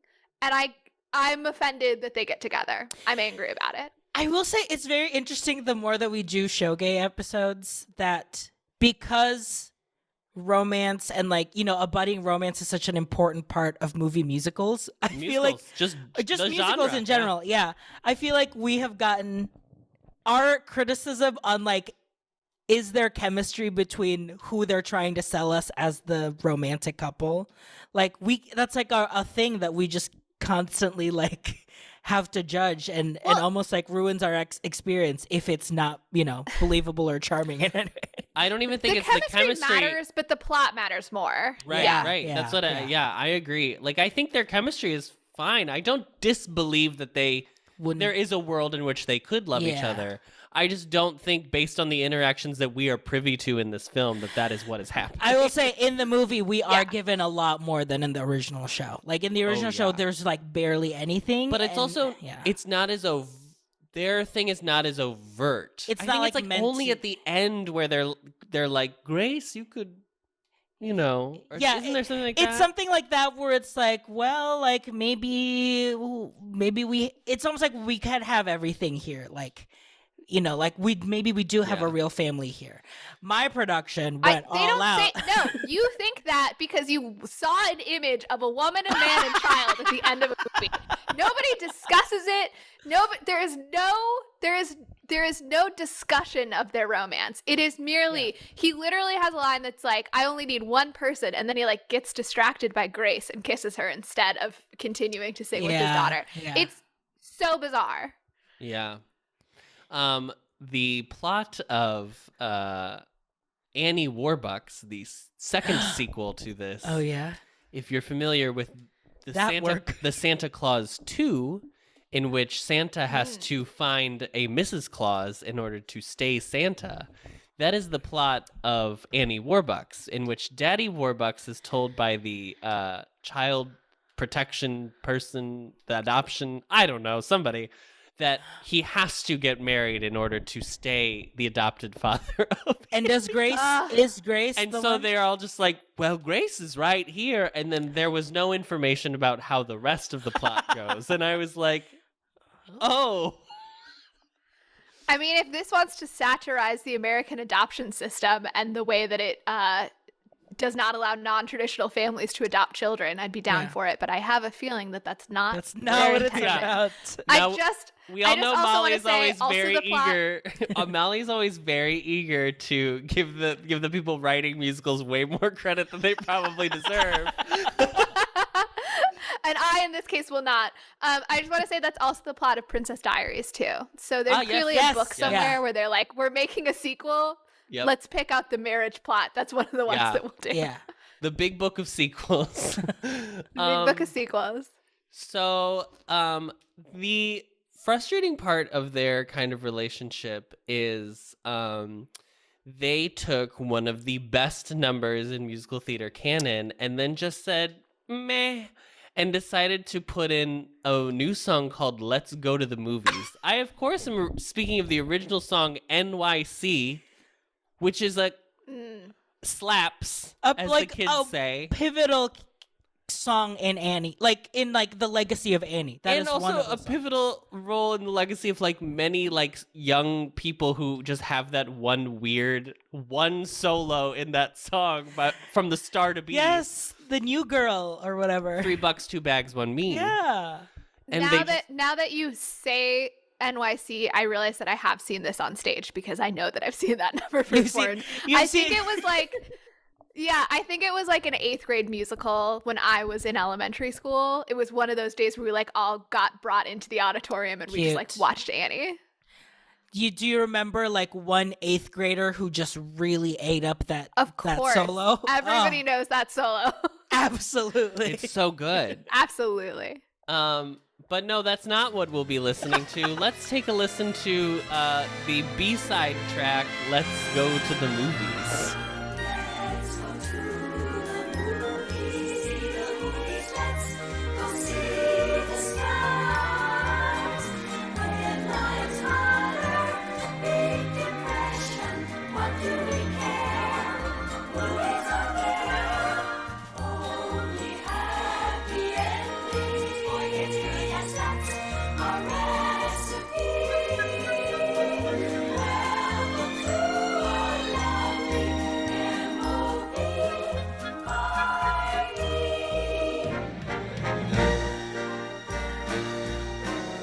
Now, my petition for the group is to make Let's Go to the Movies the official theme song for Showgays. Because I literally was watching it and I was like, this is so campy about like movies. They literally named different production companies in the lyrics. RKO, Universal, Columbia, MGM, Columbia, Paramount. Yeah. I do want the like album art for this episode to be all of us as those dancers. Put our faces Do you on want to those be upside silver down? dancers.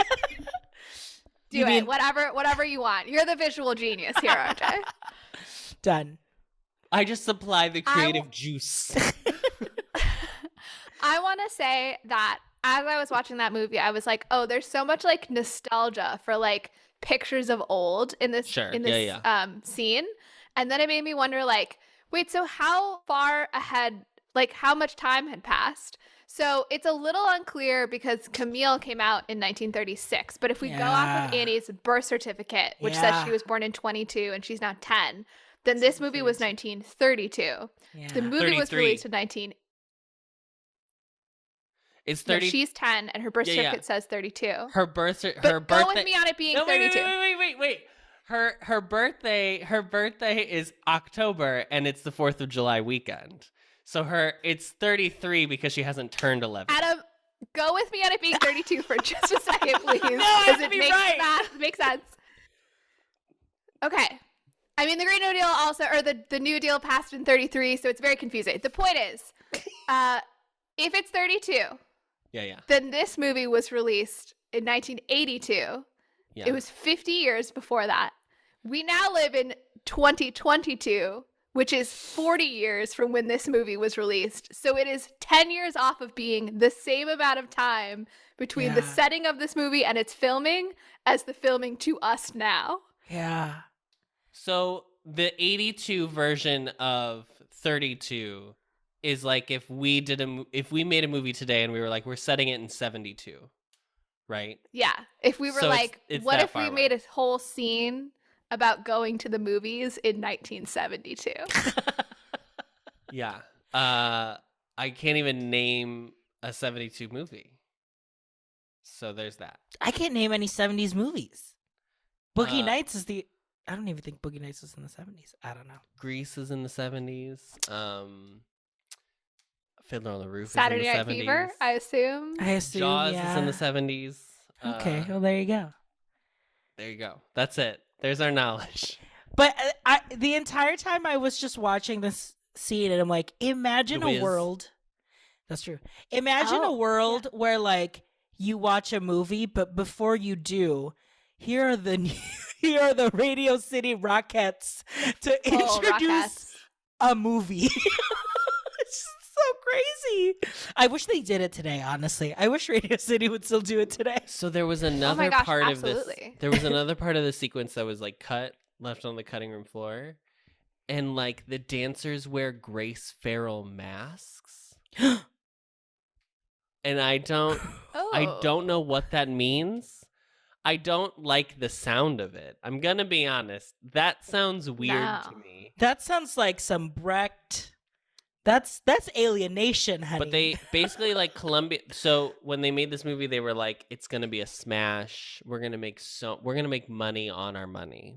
Our money will make money."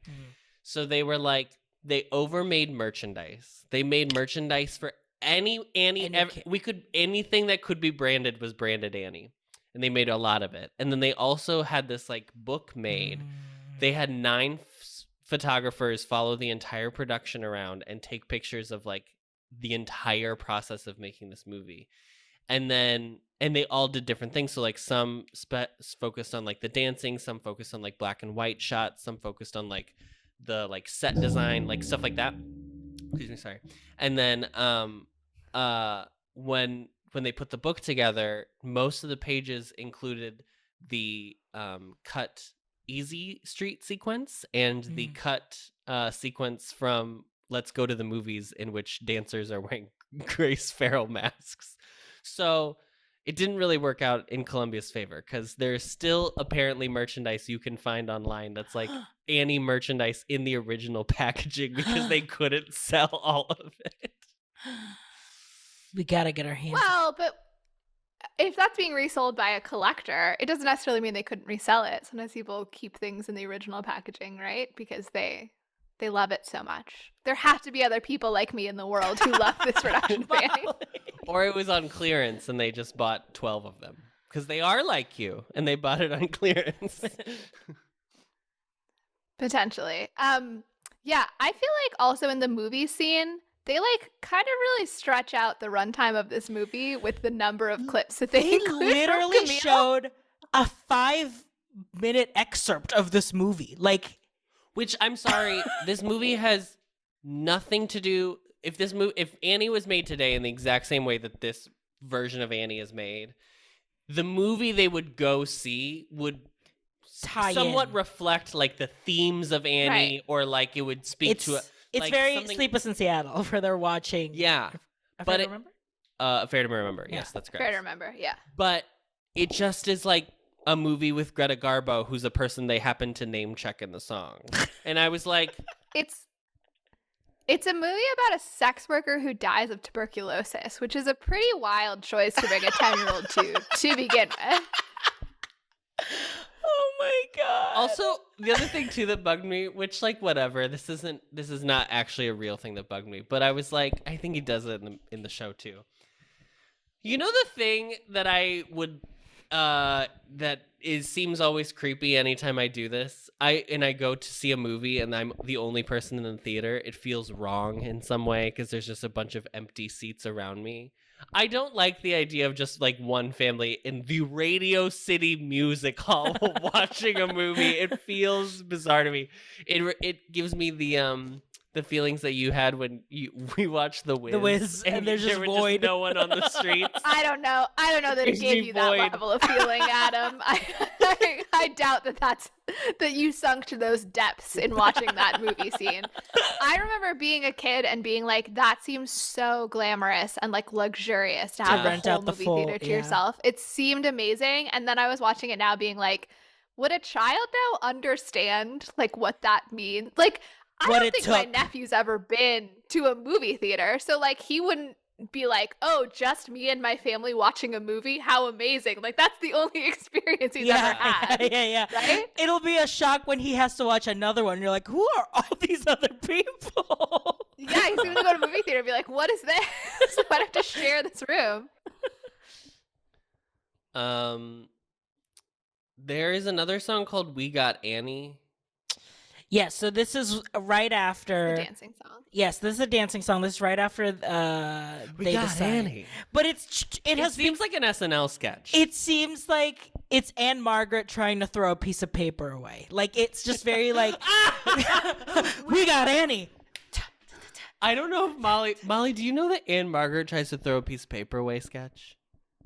I know the Liza Minnelli tries to throw a piece of paper away. Like Are we it's the talking about the same precursor thing? to that. Okay. Yeah, It's the same idea, gotcha. but it's like Anne Margaret doing her like Bye Bye Birdie like dance, jazzy, like jazz, like woo, like going to the trash can and not being able to get there. Well, I think they probably. So you're saying this is not in the stage version? No, so the original We Got Annie was like a chorus song with the staff before. Isn't it just called Annie? Yeah, it's called Annie, and it's right before I don't need anything but you. Like it's like it goes right into that, and then after that is when Rooster comes as the I don't need any more bad news, right? Yeah. Is that it? Yeah. I would not like to hear any more bad news tonight. Bad news? Absolutely not. Not at this time, sir. Get those bad news point away is- from my face.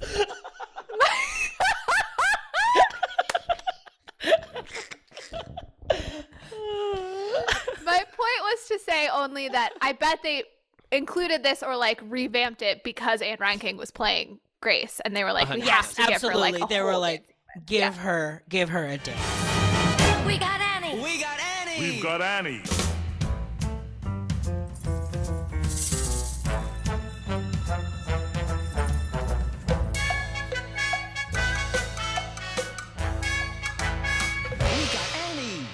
And they were like, we have to have a section that really leans into the Orientalism. That's really important to us.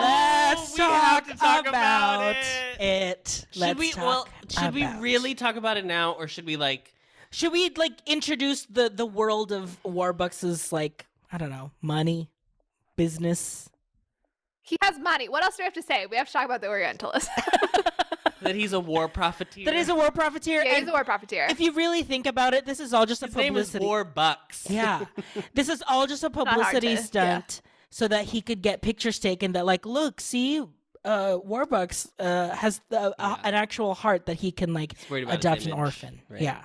Which is wild that he cares about his image. Just Jeff Bezos it and just like fully become a supervillain. I don't know why. He has $1 billion in 1932.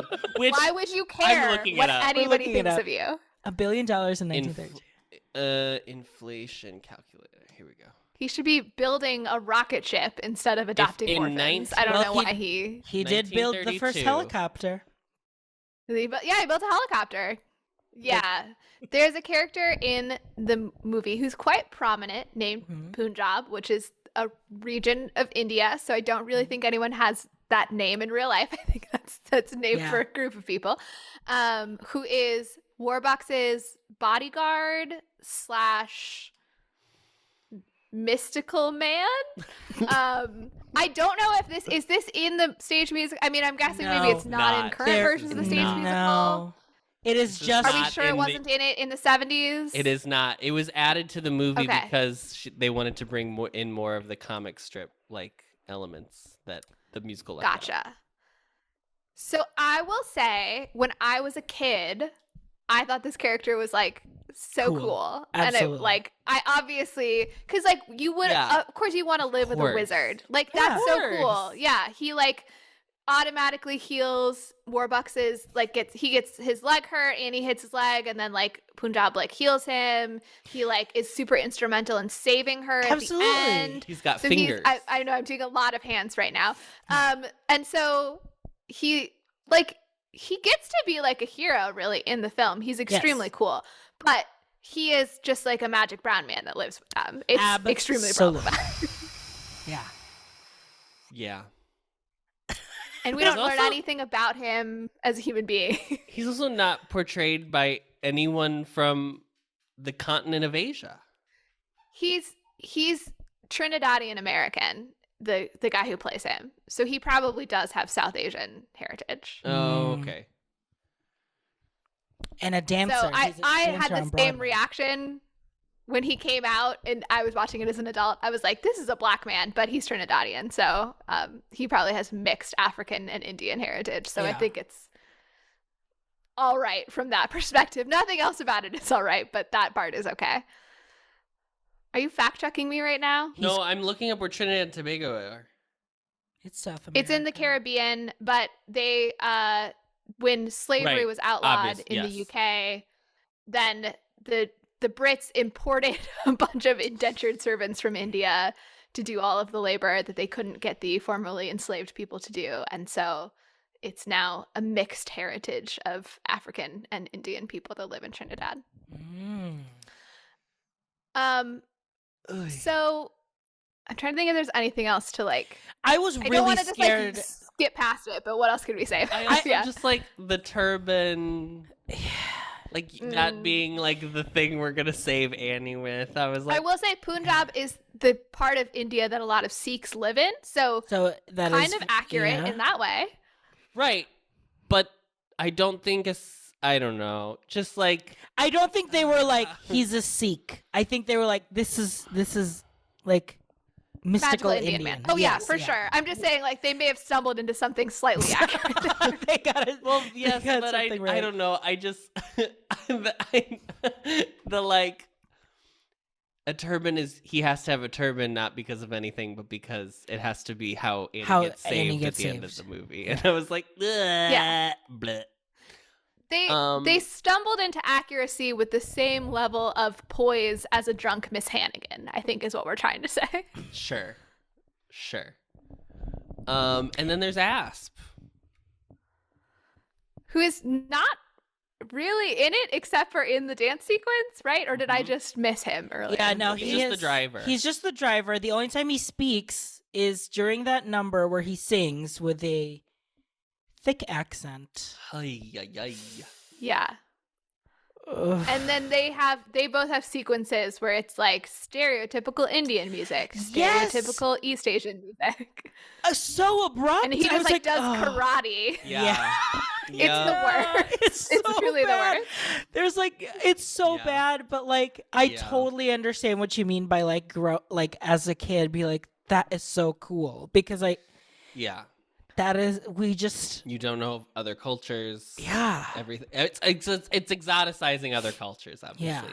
Yeah. Which whatever. So the I just think I'm picturing him doing like the karate choreography by the car, absolutely in his like So bad. chauffeur outfit. It's insane. She like walks over to a different part of the house in order to have a sequence that's like, here's the Oriental number. Like it's so deliberate. It's not like a background thing that's happening. No, it's like, it's like, No. and he now goes to this. the Asian men will do Asian things. Yes. Oh my god. Yes. I think the most frustrating part of it is that like this could be taken out and like nothing has changed. Yeah. Like you'd lose nothing by losing like this moment at least.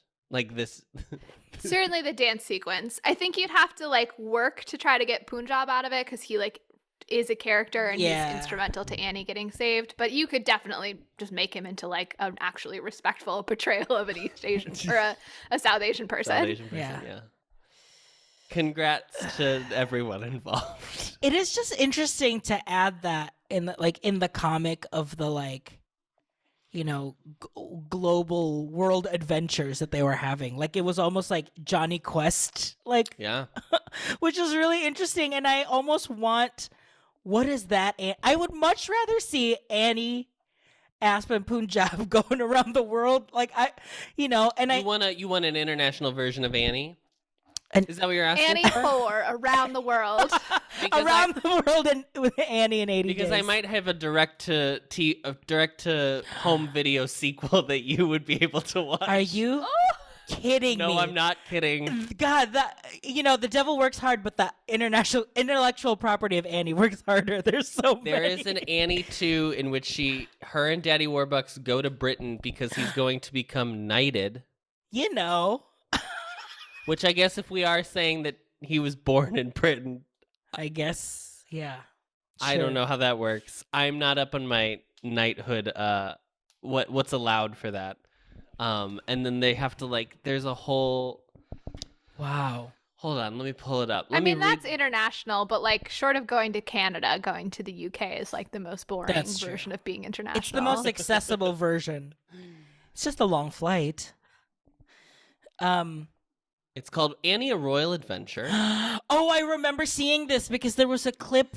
A year after the 1982 film, Oliver Warbucks, 12-year-old Annie, and their dog Sandy, Annie's new best friend Hannah, an eccentric scientist, and Annie's old friend Molly, who is still an orphan but gets adopted by the Webb family in the end, travel to Britain, where Warbucks is going to be knighted by His Majesty the King.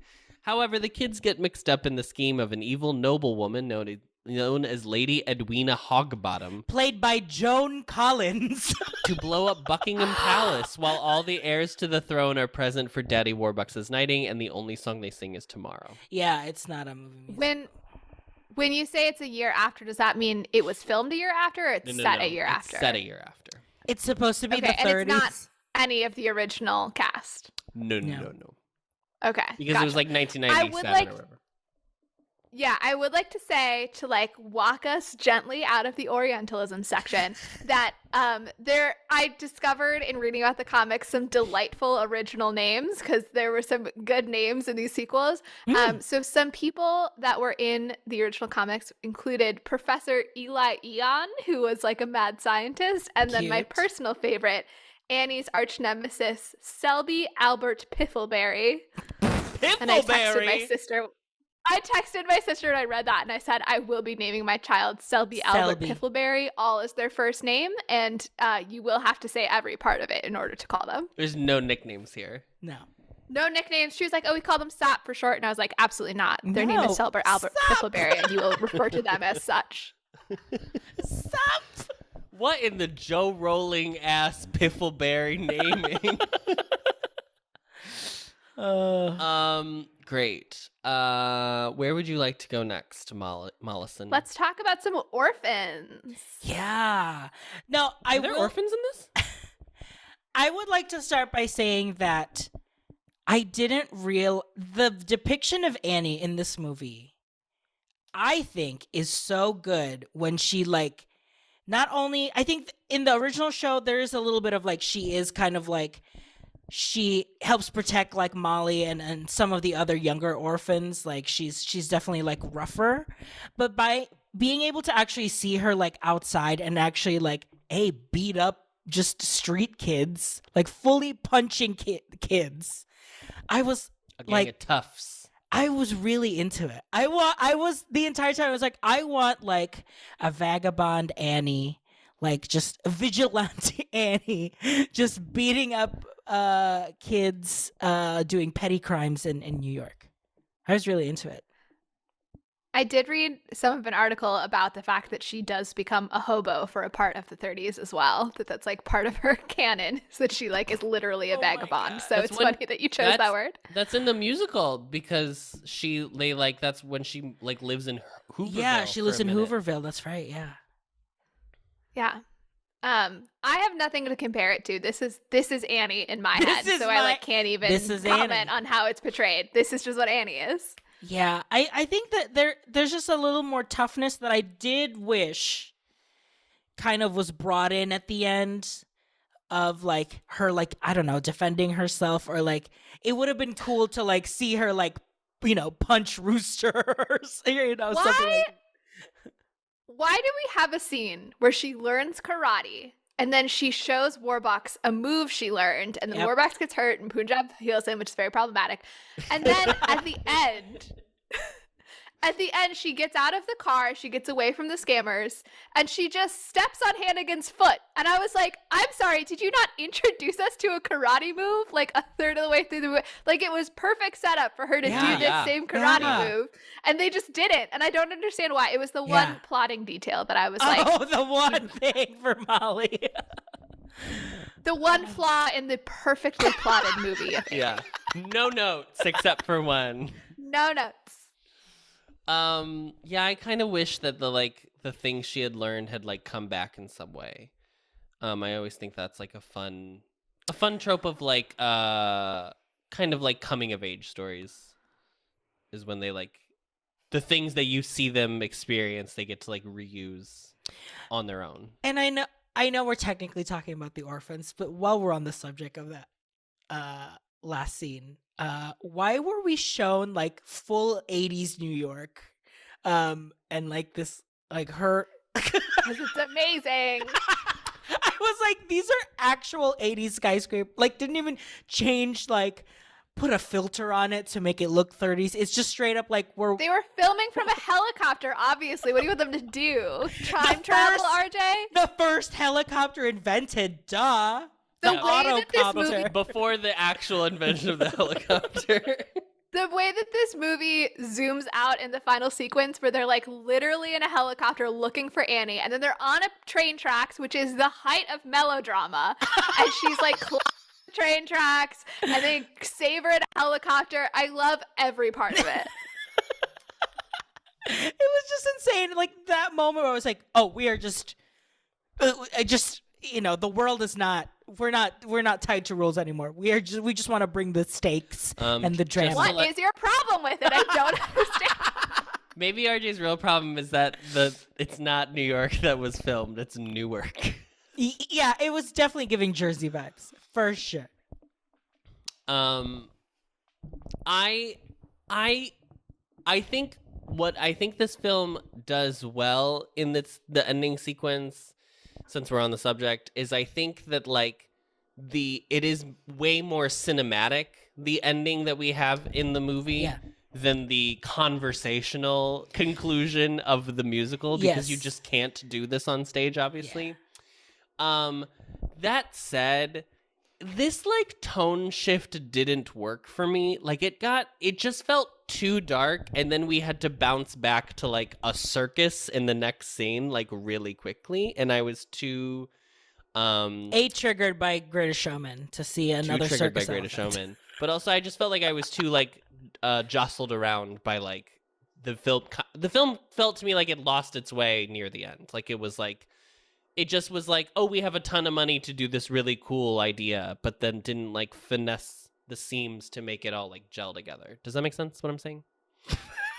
I'm asking you even wrong, though you're not right, you're gonna say I'm wrong, so it's fine. But I do, great, good. You can go take pictures at that bridge. It's in Newark if you want. It's a real bridge. Cool. I would love to take the Annie tour.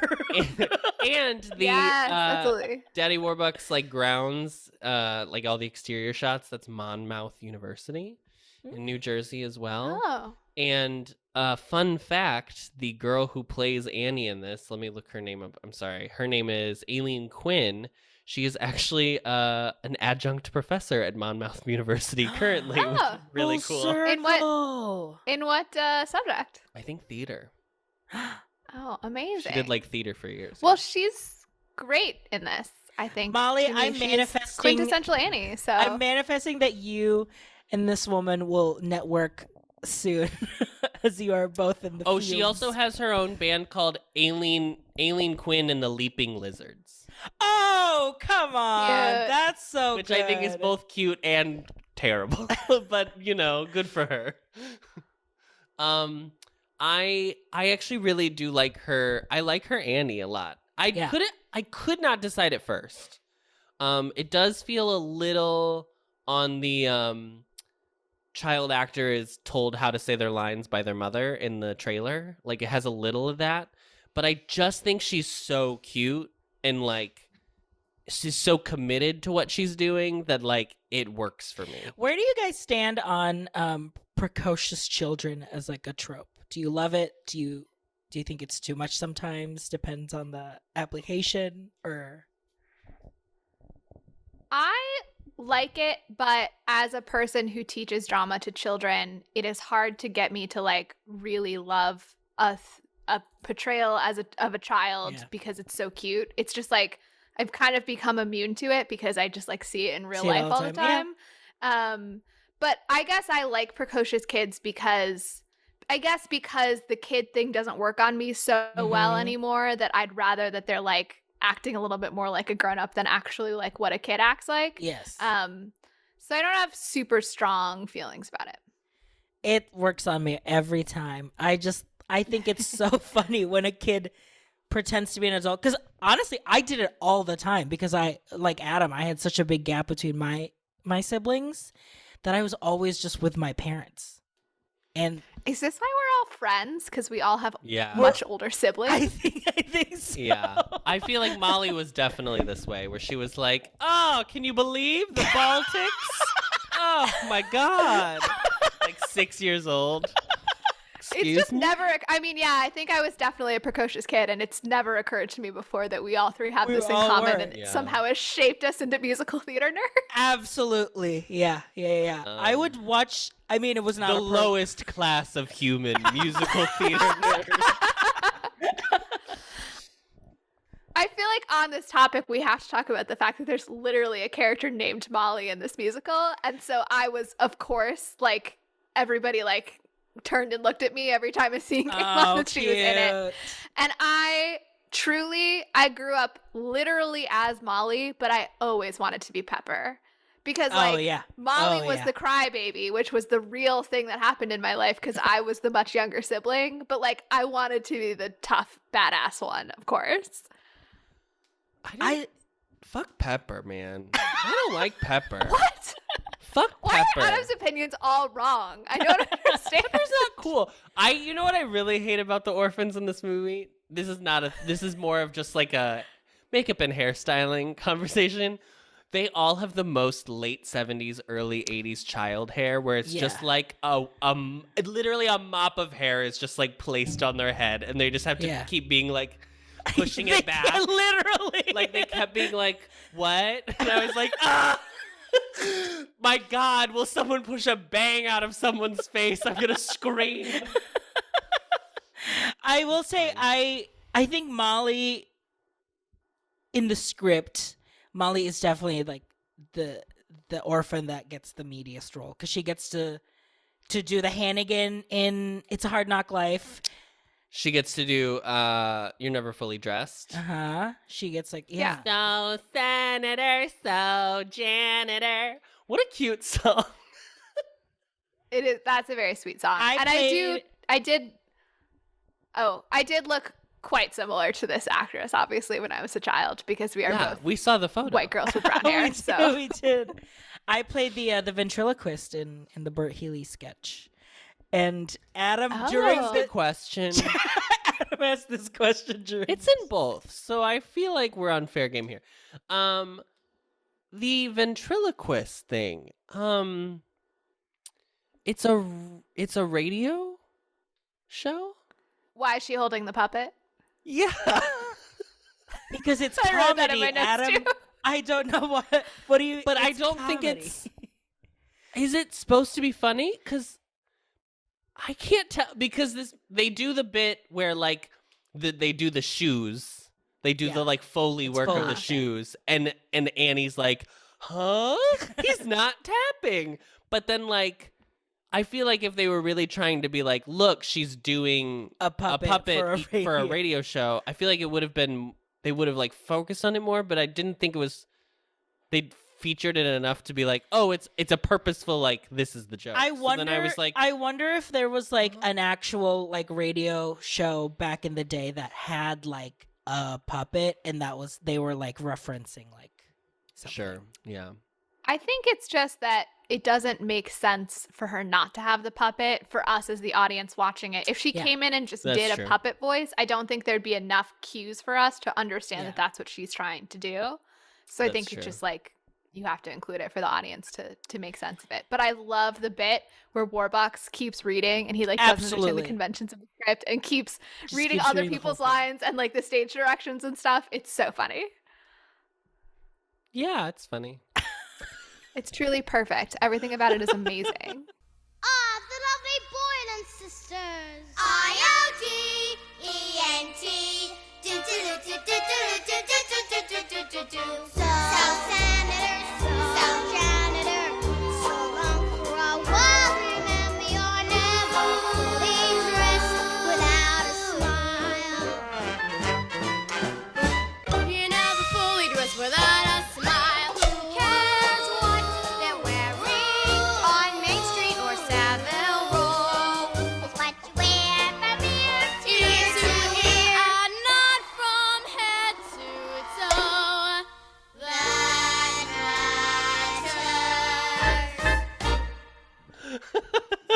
I do love this number, and it was fun when we did it for the show because it's so gratifying when you see the kids like play the show afterwards. Like it's so cute. Them doing the Boylan sisters. Yes, because like, you get a little bit of them playing in Hard Knock Life, yeah. but that's also like a work song. Yeah. Whereas like this is just like them being kids, and it's very sweet because you don't really get that in this. And I do like that they also get the maybe reprise, because it also gets to bring in like them being sentimental as well, which I think works. That song really got me as a kid. It was like the saddest song that I had ever heard. Hard Knock Life. Yeah, I get it. No, maybe. But Hard Knock Life, I was going to say, I feel like Hard Knock Life is such a well-written song. It's so good. And the like, no one cares for you a smidge when you're in an orphanage. The wordplay and the rhyming of that song, brilliant. Perfect rhymes. Yeah. No slant rhymes here. Can't find them. Sorry.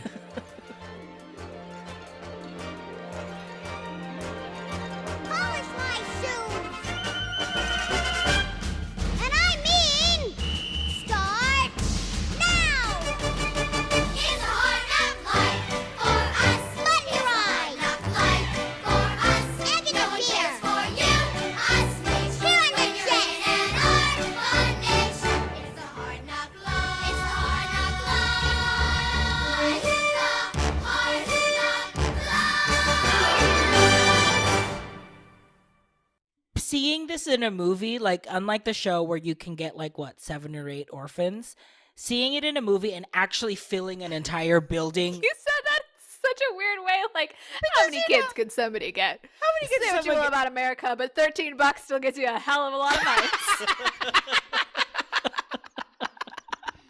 How much are kids going for on the black market these days? I don't know. How much could a banana cost? $10? $10? No, but yeah, like watching it in a movie and watching this entire building filled with children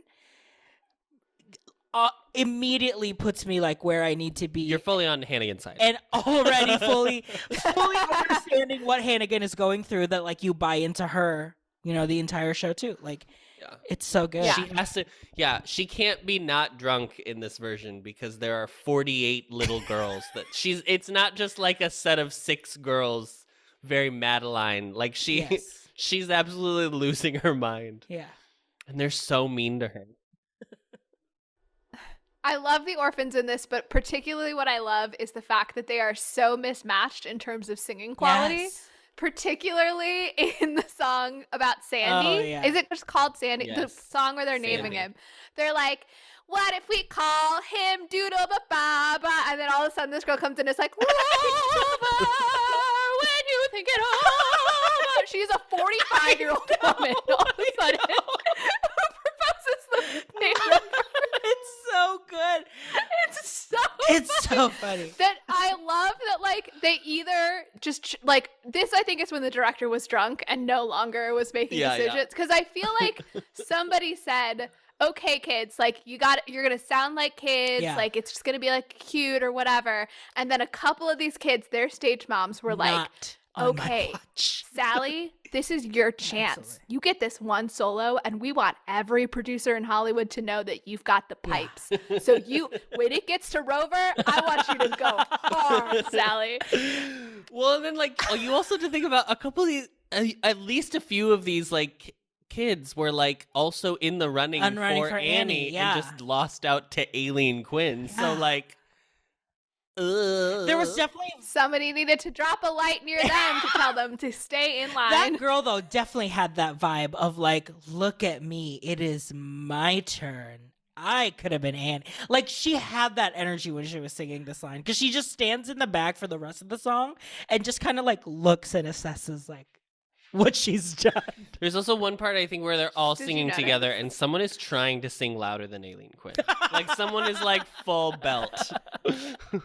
It's great. I love it. I do think the sound mixing in this movie is not great. Or I couldn't tell if it was that or just like where like the file that's on the digitized version on Netflix or whatever. But I was like, I felt like the songs were like loud and then the scenes would just be like, so what do you want to do?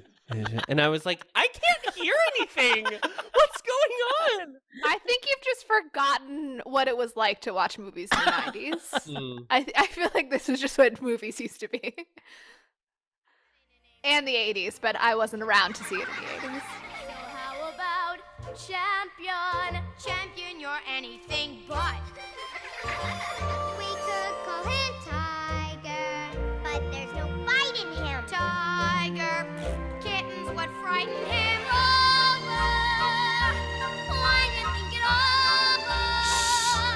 Rover is the perfect name for this dumb-looking dog. I do actually want to talk about two songs, and then I think is that it?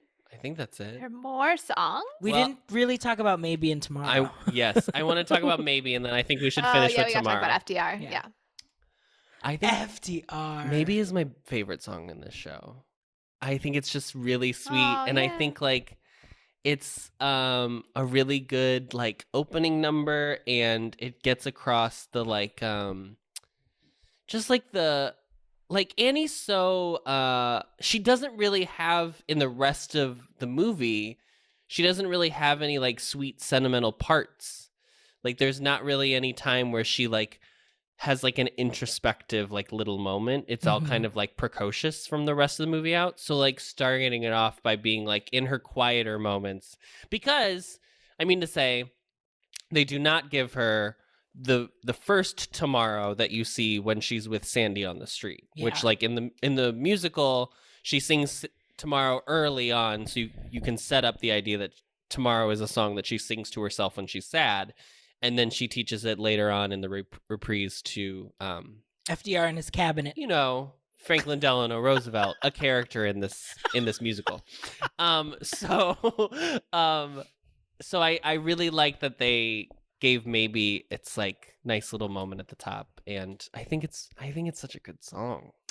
When I did the show, and like I've established that our Annie was very tall. She was in the 8th grade.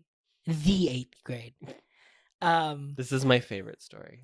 I think I was just like at home once, just like we were just watching clips of Annie because we were doing the show, and to Adam I just sang, "Betcha he's tall, betcha she's tall, betcha they're both tall. That's why I'm tall."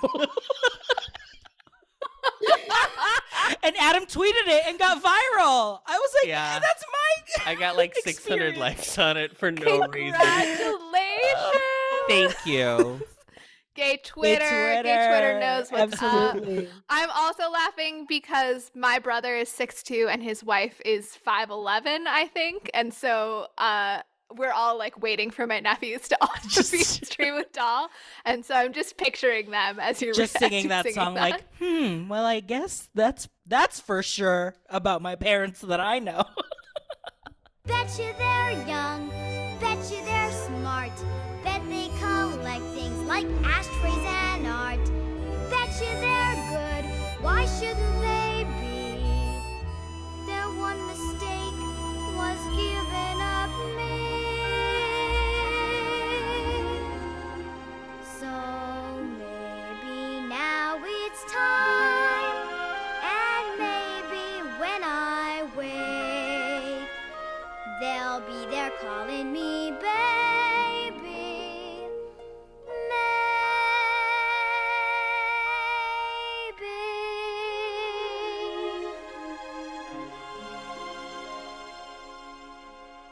I disagree that it's the best song in the musical, but I do think it's beautiful, and it's like I said, it really. I shouldn't say it's the best gets because me. I do probably think that It's just connected to you the most. I did like that think it was Easy Street's used probably as the the best song. theme.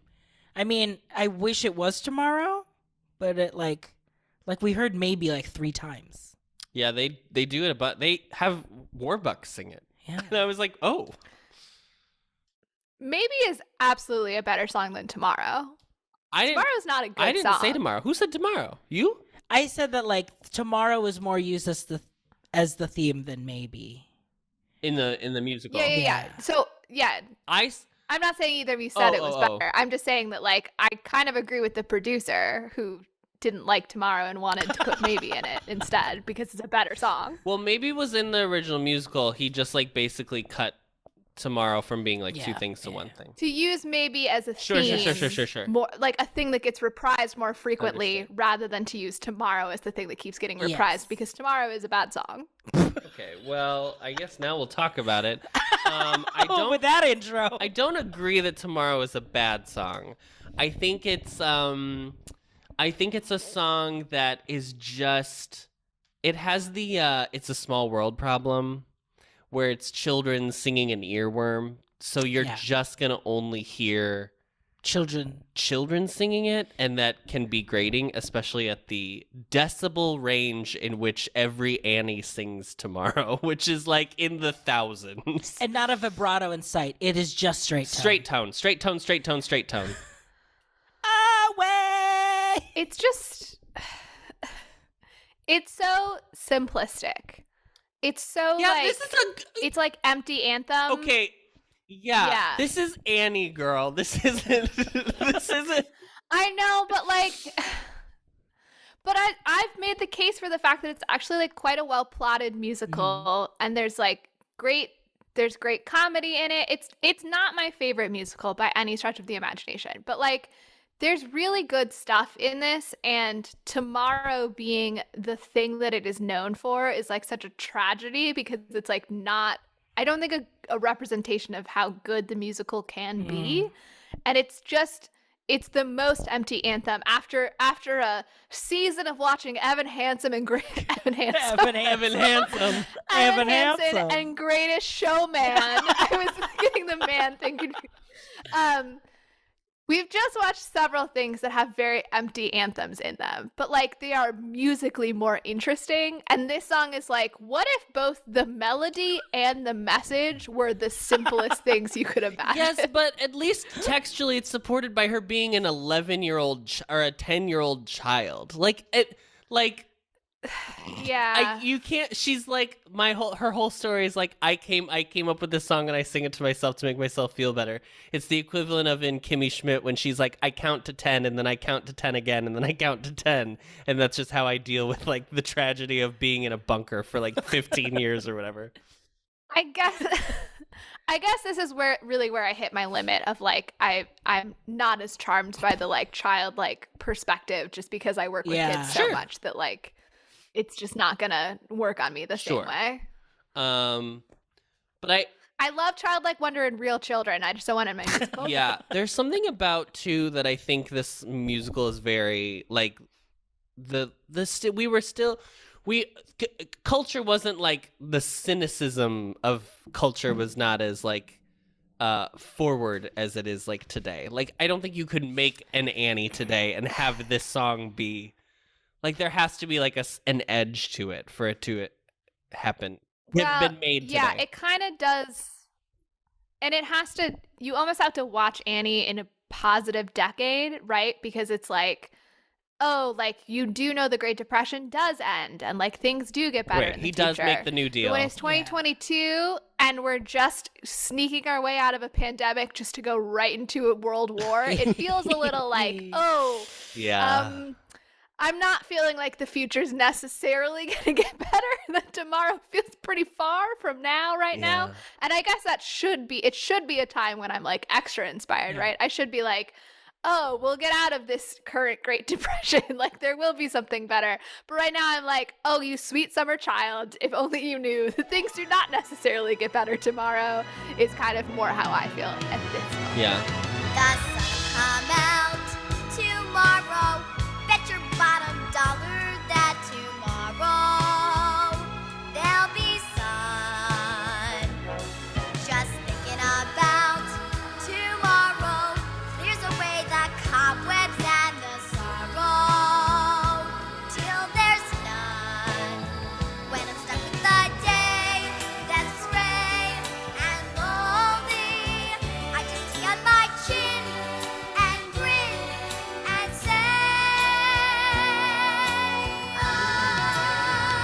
end on that note that things won't get Unless better. you have anything to say about Franklin Delano Roosevelt or Eleanor Roosevelt.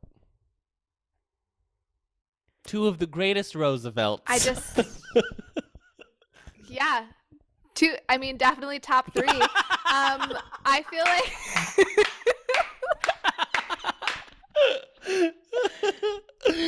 Oh my god. I just love that the B plot is Annie turning Warbucks into a Democrat, and I love that FDR sells it by being like, "You'd be in charge of it, Warbucks. You and Annie, this 10-year-old child. She'll administer the New Deal." For context, did you have watched the Disney one? I feel certain that I watched it like when it came out and went like, that's not as good as the one I used to watch. That's my memory of it. So it's going to be basically a first time watch for me. Because FDR does have a can't bigger... believe it. We're going to see Audra McDonald for the first time on this podcast. Yeah. Wow. Yeah. Because I was just going to say FDR plays a bigger role in how the whole the show and like wraps up. So I just don't know if that's part of the Deus Ex Roosevelt dinner. Yeah. And for sure. And J.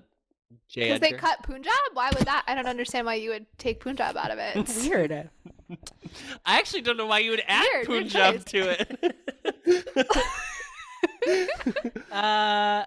But I don't know if that's going to be part of the Disney movie. So we can just wait until we'll next. see. We'll just Let's next time to see see. what actually Look happens. forward to our next episode of April Annie.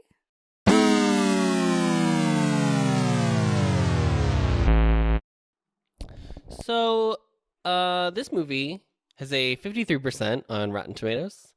And I'm going to read to some professional critic reviews. Vincent Canby of the New York Times, the pull quote is, "Annie is far from a great film, but like the music hall in the good old days, it is immaculately maintained and almost knocks itself out, trying to give the audience its money's worth. They don't build movies like this anymore." His positive review. Roger Ebert of the Chicago Sun-Times had a longer piece that I wanted to include, which was the adventures she gets herself into are likewise questionable. I've never thought of Oliver as a particularly realistic musical, but at least when its little hero said, "Please, sir, more food," there was a hint of truth. Annie has been plunged into pure fantasy, into the mindless sort of musical boosterism that plays big for Broadway theater parties, but almost always translates to the movie screen as sheer contrivance.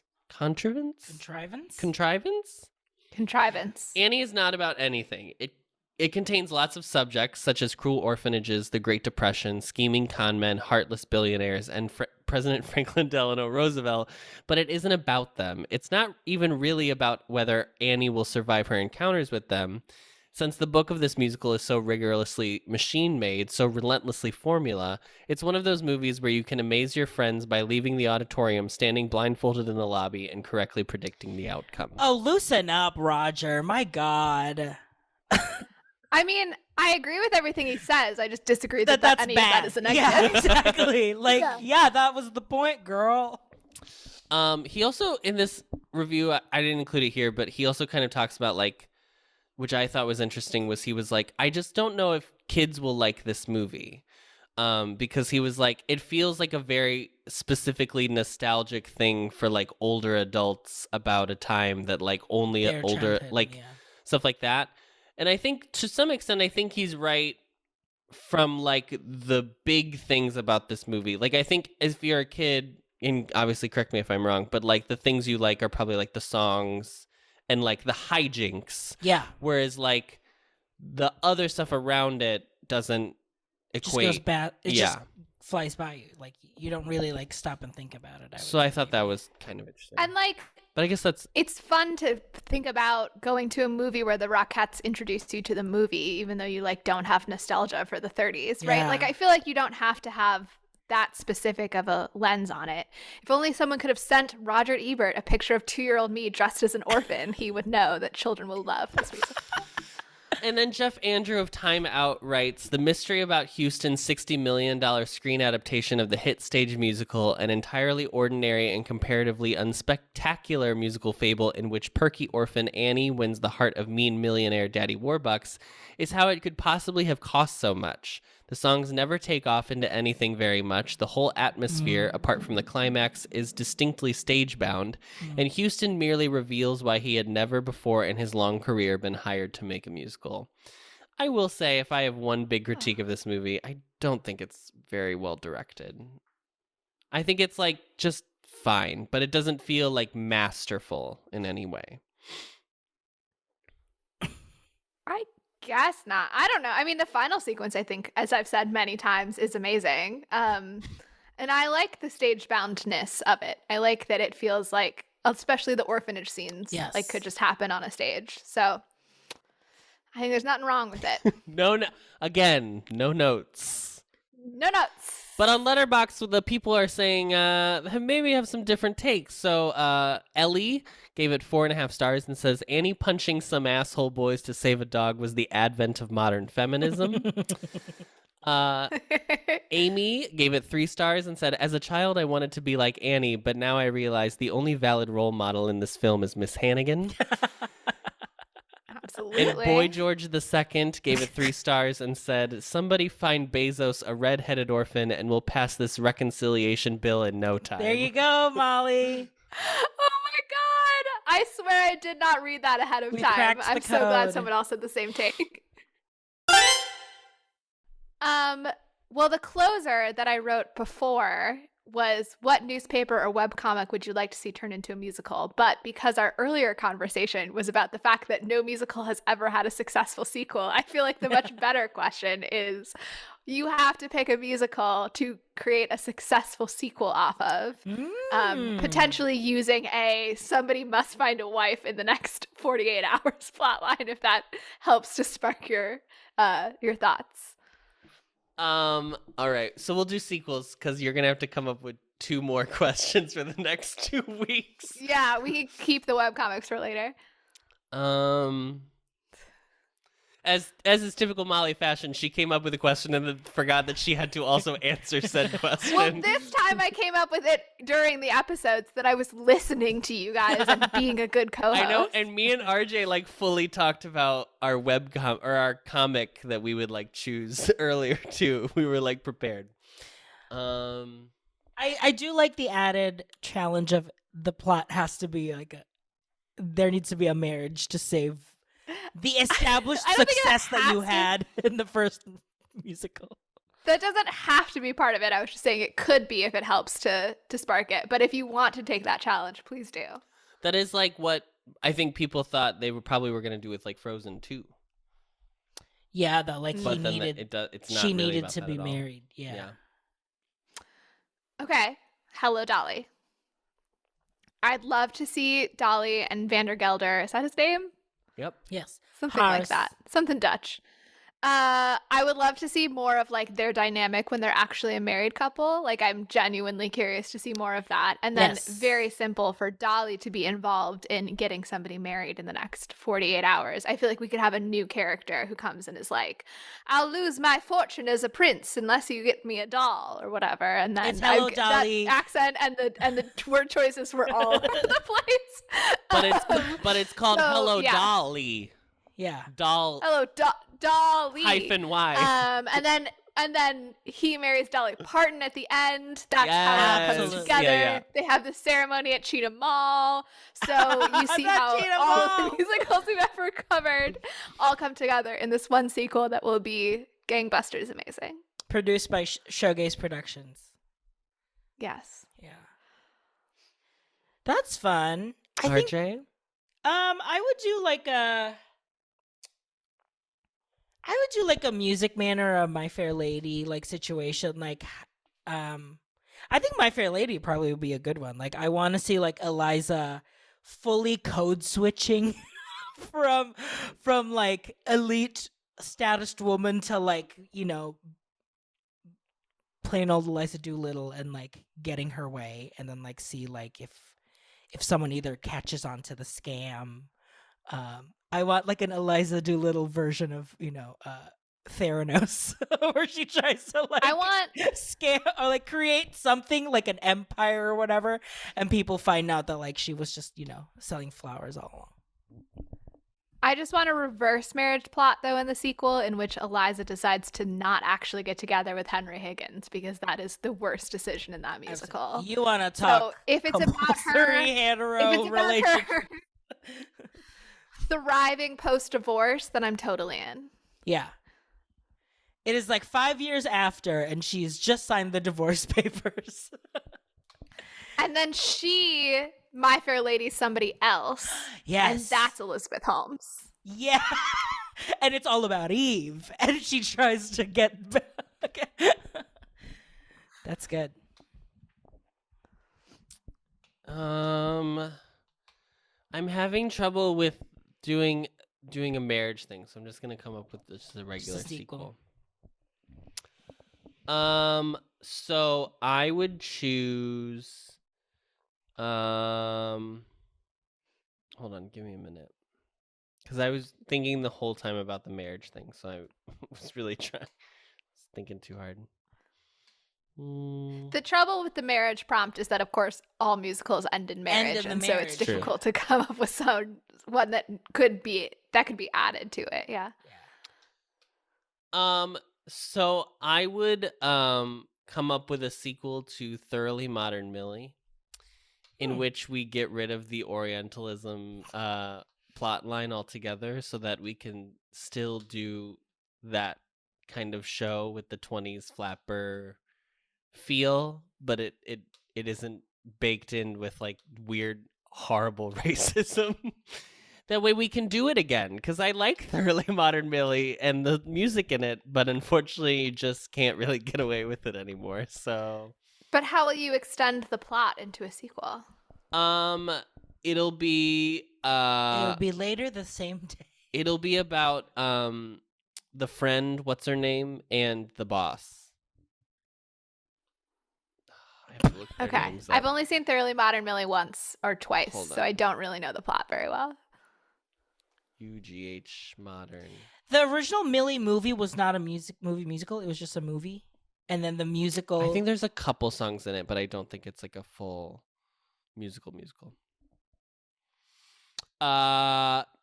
Miss Dorothy and Trevor Graydon, the two of them. Oh, okay. Thanks for listening. I also love that we initially were like, oh, the first episode of April Annie's will be April Annie's will be quick. Will be quick. Yeah, Adam rushed us through the opening banter, and that really made a huge difference in the overall time. Yeah. Famously, it's always the opening banter that really sets us off on the wrong path. Totally. Mm-hmm. Yeah, for sure. Well, come back next week. You already know it's going to be 99 Annie. You got Kathy Bates. You got Victor Garber. You got Gaudra McDonald. You got Kristen Chenoweth. You got Alan Cumming. So good. A whole cast of stars. A who's who. And then some girl that I don't know. I don't remember her. An introducing girl. And then the week after, we're going to do 2014 Annie. So we're doing Quvenzhané, Jamie Foxx, Cameron Diaz, Rose Byrne, all the greats, all the early greats. So get into it, and we're gonna go out with a song. Which one should it be? Cecile will pick up all your clothes. Tomorrow, you're tomorrow, Mrs. You're Green. only a day.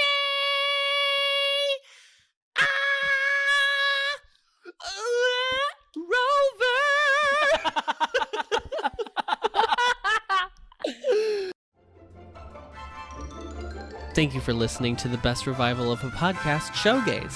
You can find us on social media. Adam is at Adam Noecker on Twitter.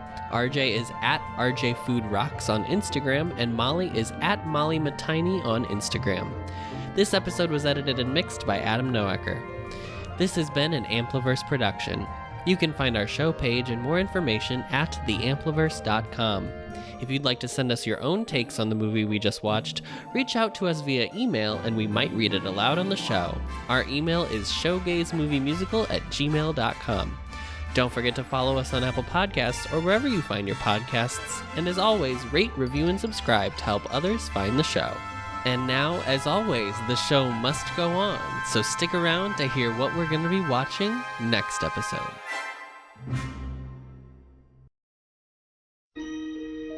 It's about the music audiences around the world have cherished for a generation. The sun will come out tomorrow. Bet your bottom dollar that tomorrow there'll be sun. It's about the characters who make you believe anything is possible. It's about a little girl with hope in her smile and the uncanny ability to melt the heart of even the most scrupulous billionaire. Who are you? I'm Annie. So janitor, so long for a while. Remember, you're never fully dressed without a smile. This holiday season, Walt Disney Television presents the first original TV production of the acclaimed Broadway musical, Annie. Rise and shine. Scrub these floors. Strip them beds for the laundryman. Get to work. No! Life at Miss Hannigan's Home for Girls is one hard knock after another. It's a hard knock life for us. It's a hard knock life for us. Steady treated, we get tricks. Steady kisses, we get kicks. It's a hard knock life. Until the richest man in the world, Oliver Warbucks, decides to adopt her. We're two of a kind, the happiest pair now. Academy Award winner Kathy Bates stars as the conniving Miss Hannigan, with Tony Award winner Alan Cumming as her equally deceptive brother, Rooster. Easy streets, easy streets, easy streets.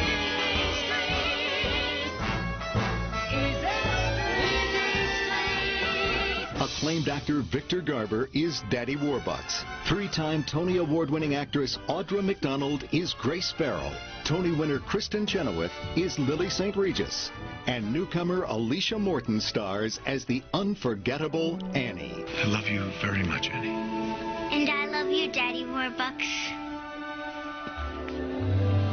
This holiday, Walt Disney Television invites you to believe in the power of love, in the magic of the music, and in the dream that lies in the spirit of a little girl named Annie. I don't need anything but you.